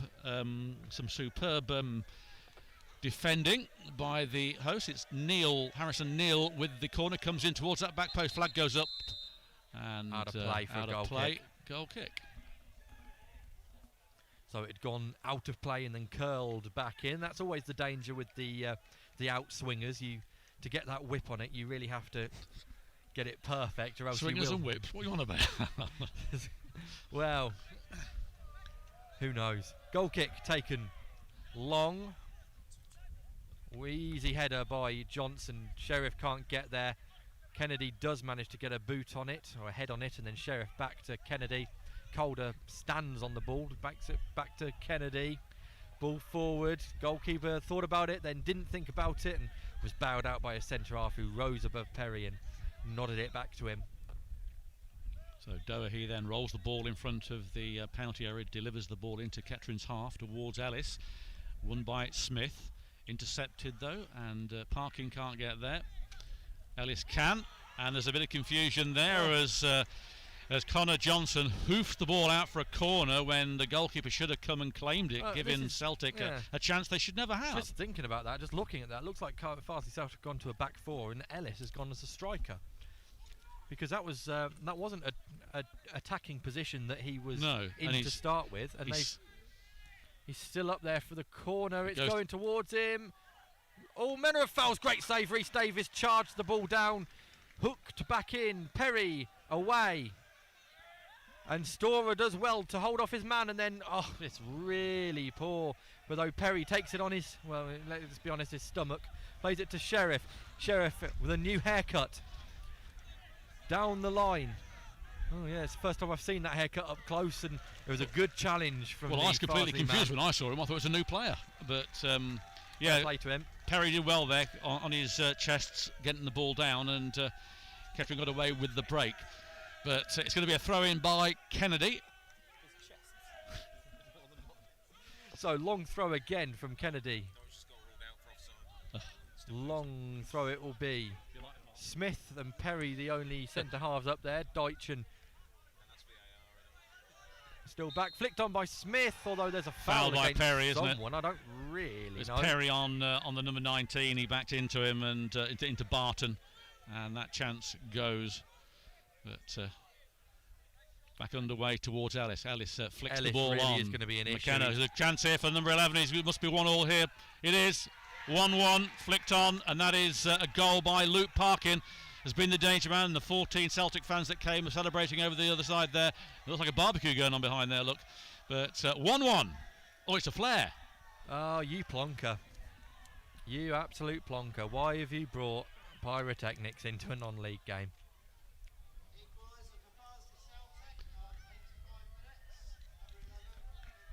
Well, it's flicked on by Ellis. It went through to McKenna. He slipped the ball through to Parkin, who then just lashed onto it, and not a lot that Davies could do. And that really is their first shot on target, and they've scored in this second half. 1-1 here at Latin Park. The stewards finally going over to deal with the flare that has been lit.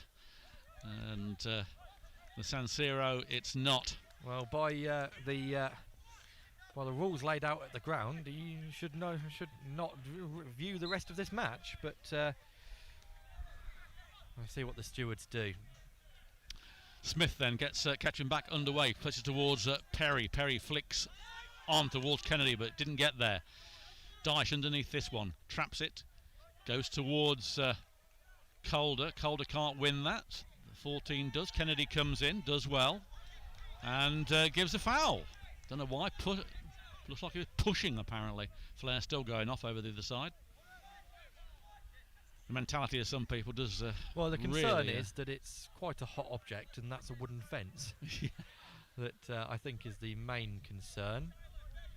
Free kick to Farsley Celtic. Who've just got back into the game. The Farsley supporter has been, I believe, asked to leave. Well, he's only got a few minutes, hasn't he, to miss. Late goal there as Parkin, the danger man, gets the ball down, and this latter goes down, falls over, and is furious, and going to go into the book, I think, here. Yeah, and rightly so.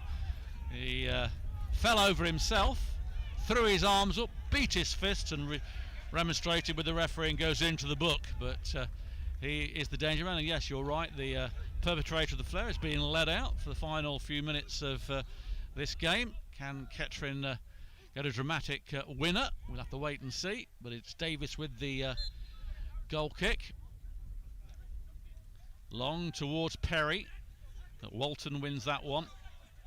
Barrett underneath it towards Storer. Storer, those beaten to by Hayhurst. There's Parkin again. He finds Walton. And there's a foul there off the ball on Harrison Neal. He goes down. He's up again. Hayhurst on the far side. Celtic in the final moments here looking to try and get the winner. Left-footed comes in, headed out by Storer. He finds Barrett rather fortuitously. Barrett comes along, plays the ball. That's going to go out unless Perry can keep it in. He does. Chests it down well. There's a chance here if Sheriff can get there. Up goes the flag once again with this dodgy linesman. But it is. I mean, he's had to run. Yeah. Close, that one. It's a free kick for offside. And no indication from the referee how long is being added on. Farsley, they're about to waste some more time. We had 3 minutes at the end of the first half, so we've probably got about another 6 to go as Davis comes out and collects that flick on. Yeah, definitely Ellis has gone further forward, and he was the man who made the goal. He'll get the assist. Great ball down the line. Can DeCary Sheriff keep it on? It's running away from him. He falls over, keeping it on though, and he hasn't kept it on, and I'm not sure that has gone off actually that time. Well, Farsley making their second substitution and try and get down the clock. It's number 24, Lewis Faldino, coming on. He's replacing Parkin, who's just gone into the book and has been a thorn in Kettering's proverbial throughout the game, causing the equaliser, threading through McKenna and getting the goal himself there, drilling the ball past Davis. Really their only real chance there in this second half, and it proved to be a fatal goal for Wilcox's side. The disco is going on. It's going to be 4 minutes added on to the end of this game. We'll try and get an interview with the management after the game, which you can see on our highlights package. So Kettering have 4 minutes to try and carve out a winner as Perry flicks the ball on, but it's cleared easily by Celtic. Hoofed anywhere. Barrett can't keep this in. It'll go out for a Kettering throw-in. It will be Barrett. Needs an option at the moment. He's looking a little bit lost. So no movement for Kettering, and Barrett still hasn't been able to take this throw-in. Pinching a few yards, but gives it straight away to Hay. It's awful throw-in as Smith then gets it to Barrett, who flicks it back to Hayhurst again. Smith heads it back. That should go for a throw-in. Kettering can't get control of this ball in the final few minutes of this game, and as it's happening, it's going to be a 1-1 draw here at Latimer Park. A game I didn't think Kettering would concede the way it was going, but that's football. Kennedy over his head towards Perry. Perry though is muscled off it, believe it or not. Flick through, and McKenna, Spencer with the ball, Spencer threads it in, lock back post there, and Ellis almost got onto it. It goes out for a goal kick. That was a very good ball. Any contact there would have been a goal if he'd have got his head on there, but thankfully for the Popish faithful behind that goal, it went wide for a goal kick. Time running out for Paul Cox's side. Got that long trip to Gloucester on Bank Holiday Monday. Ed and myself will be at the game covering it Poppy TV audio. The ball reaches the Dohe, the Celtic keeper, after Kerry Sheriff couldn't control it. He's taking his time here, the goalkeeper, as they do when they're trying to run down the clock. Ball played long towards Ellis. He flicks it on to Spencer. Spencer does a double shuffle, but intercepted by Neal. It comes off the referee, and you've got to stop the game, ref. He has done. He took his time over it. He did. Referee in the way. I'm pretty sure it was fairly obvious it wasn't going to fall to a Kettering man. Why he's taken quite as long as he did to stop the game. Unless he thought one of the crowd in a red shirt was a Kettering man waiting to counter-attack. Well, it's an uncontested drop ball. He needs to go, doesn't he, the number 9? Well, either he... Well, no, it's got to go to the team that had the ball. What on earth is the referee doing? I don't understand what is going on. He's absolutely lost it. Hasn't got a clue on that one, I'm afraid, the referee. It has to be an uncontested restart from the home team or the team that had the ball last. He's given it as a contested drop ball. He said as soon as the ball is dropped, it's contested. So Kettering have just had to kick it long because they're under pressure from about 4 or 5 Farsley players who had taken advantage and gone high. Well, what time's left? Perry's got the ball, flicks it through to Storer. Storer now with a chance here. Storer outside penalty area and then loses the ball. Can Calder get onto it? He can. Calder on the far side. If only Storer could have been more composed. Gets the ball in corner. And could this be the moment the ground erupts with Kettering getting a last-minute winner? We'll have to wait and see here, but it needs to be a good delivery. It's Harrison Neal taking this, the man of the match. Let's hope he get a perfect delivery in, and the rising statue of Perry goes through them all and scores the winning goal. Am I dreaming? It'll be in swinging this time, so no chance of it going straight out of play. In it goes, flicked on, flicked away. Storer heads back in. Referee blows for full time. It's 1-1. It's not quite the story of the game. The first half was, well, very, very slow. The second half erupted into life when Isaac Stones for Kettering hit the ball at the back post after a missed shot, I think it was from Neil. It looked like Kettering were going to take all 3 points, and then frustratingly Ellis went forward and nodded the ball on, and it was 11 Parkin who went through one-on-one with Rhys Davies and dispatched it away.